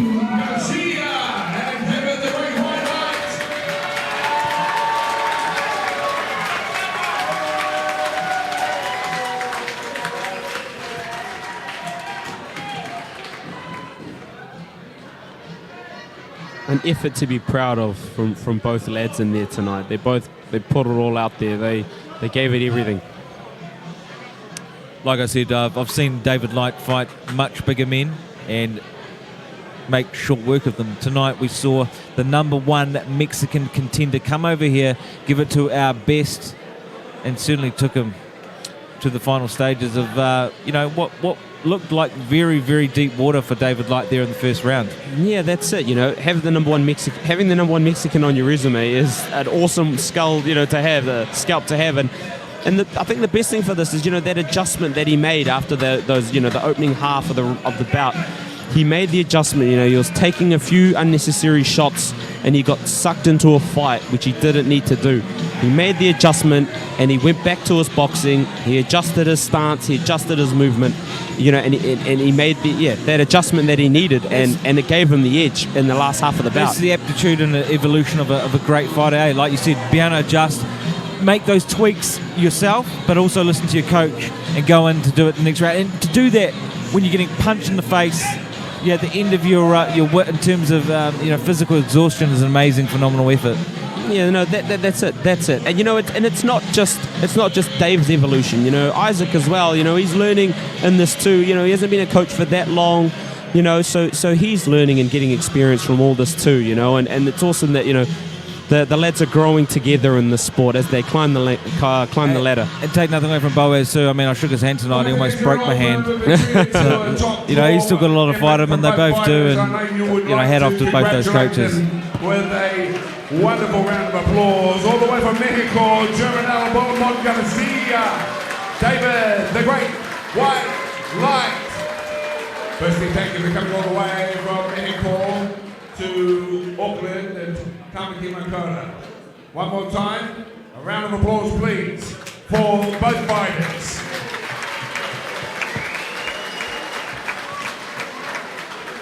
Well, after 8 rounds of torrid fighting, we have come to a decision. Ladies and gentlemen, the judges have scored this bout unanimously. The winner from the red corner. Ladies and gentlemen, there you have it. One of David, the Great White Light's hardest fight to date. Coming out unanimous after a points decision there in the red corner for Peach Boxing. Chad Mills, give us your thoughts on that one. Yeah, great win to have on the belt, An opponent with 7 wins, 7 knockouts, so he was dangerous on paper. And early he posed a threat, it didn't go all David Light's way. He took a few shots early, had a few questions asked of him, but he adjusted. He made the adjustments he needed to make, and he came out on top. And, you can't argue in those last, 3 or 4 rounds, he clearly took the bout. Here we go live now for David, the Great White Light, comments from our MC, Dale. It was pretty tough those first few rounds. It really put me out early. Lucky I kept my feet on. The decision could have gone the other way. But, I just stuck in there. I used my experience and I pulled it together, got my defense working, picked them off, and won the rounds just enough to win the fight. But a massive shout out to Herman for coming over, giving it a proper go. master respect to Mexico. Gracias. David Light, ladies and gentlemen. And David, that makes it 14-0 as you march forward. Obviously, you're in prime shape and be looking forward to more encounters. Any idea what's next for you? Look, I'm looking really to get over into Aussie and get those fights up, really lift my ranking in the world stage. And, you know, I want to bring that world title back to New Zealand. Any one of them will do. And thank you, all of you, for coming out and supporting me, because if you didn't come and watch, it wouldn't be possible. So thank you, everyone. Cheers. Still unbeaten, ladies and gentlemen, David Light. Thanks so much for coming along. On behalf of Isaac Picks Promotions, thank you to you for your support of the local fight game. 14 amateur contests on tonight's card. Congratulations to Andre, the Renegade, Donative as well, and also here for this wonderful exponent of the fight game. One more time for the Peach Boxing Gym and David the White Light. There you have it, ladies and gentlemen. This was Peach Boxing Light vs Garcia at the ABA in Auckland, New Zealand. I've been your MC tonight, Isaac Savage, and my right-hand man, Chop Chad Mills. Thank you for your assistance tonight and your beautiful advice. Pleasure. Pinnacle and precision on the commentary tonight from Chop. Thank you again. Oh, thank you. It was awesome. Really enjoyed it. Take care, guys. Drive safe. Hope you enjoyed the night, and we'll see you next time here at Corvus Digital.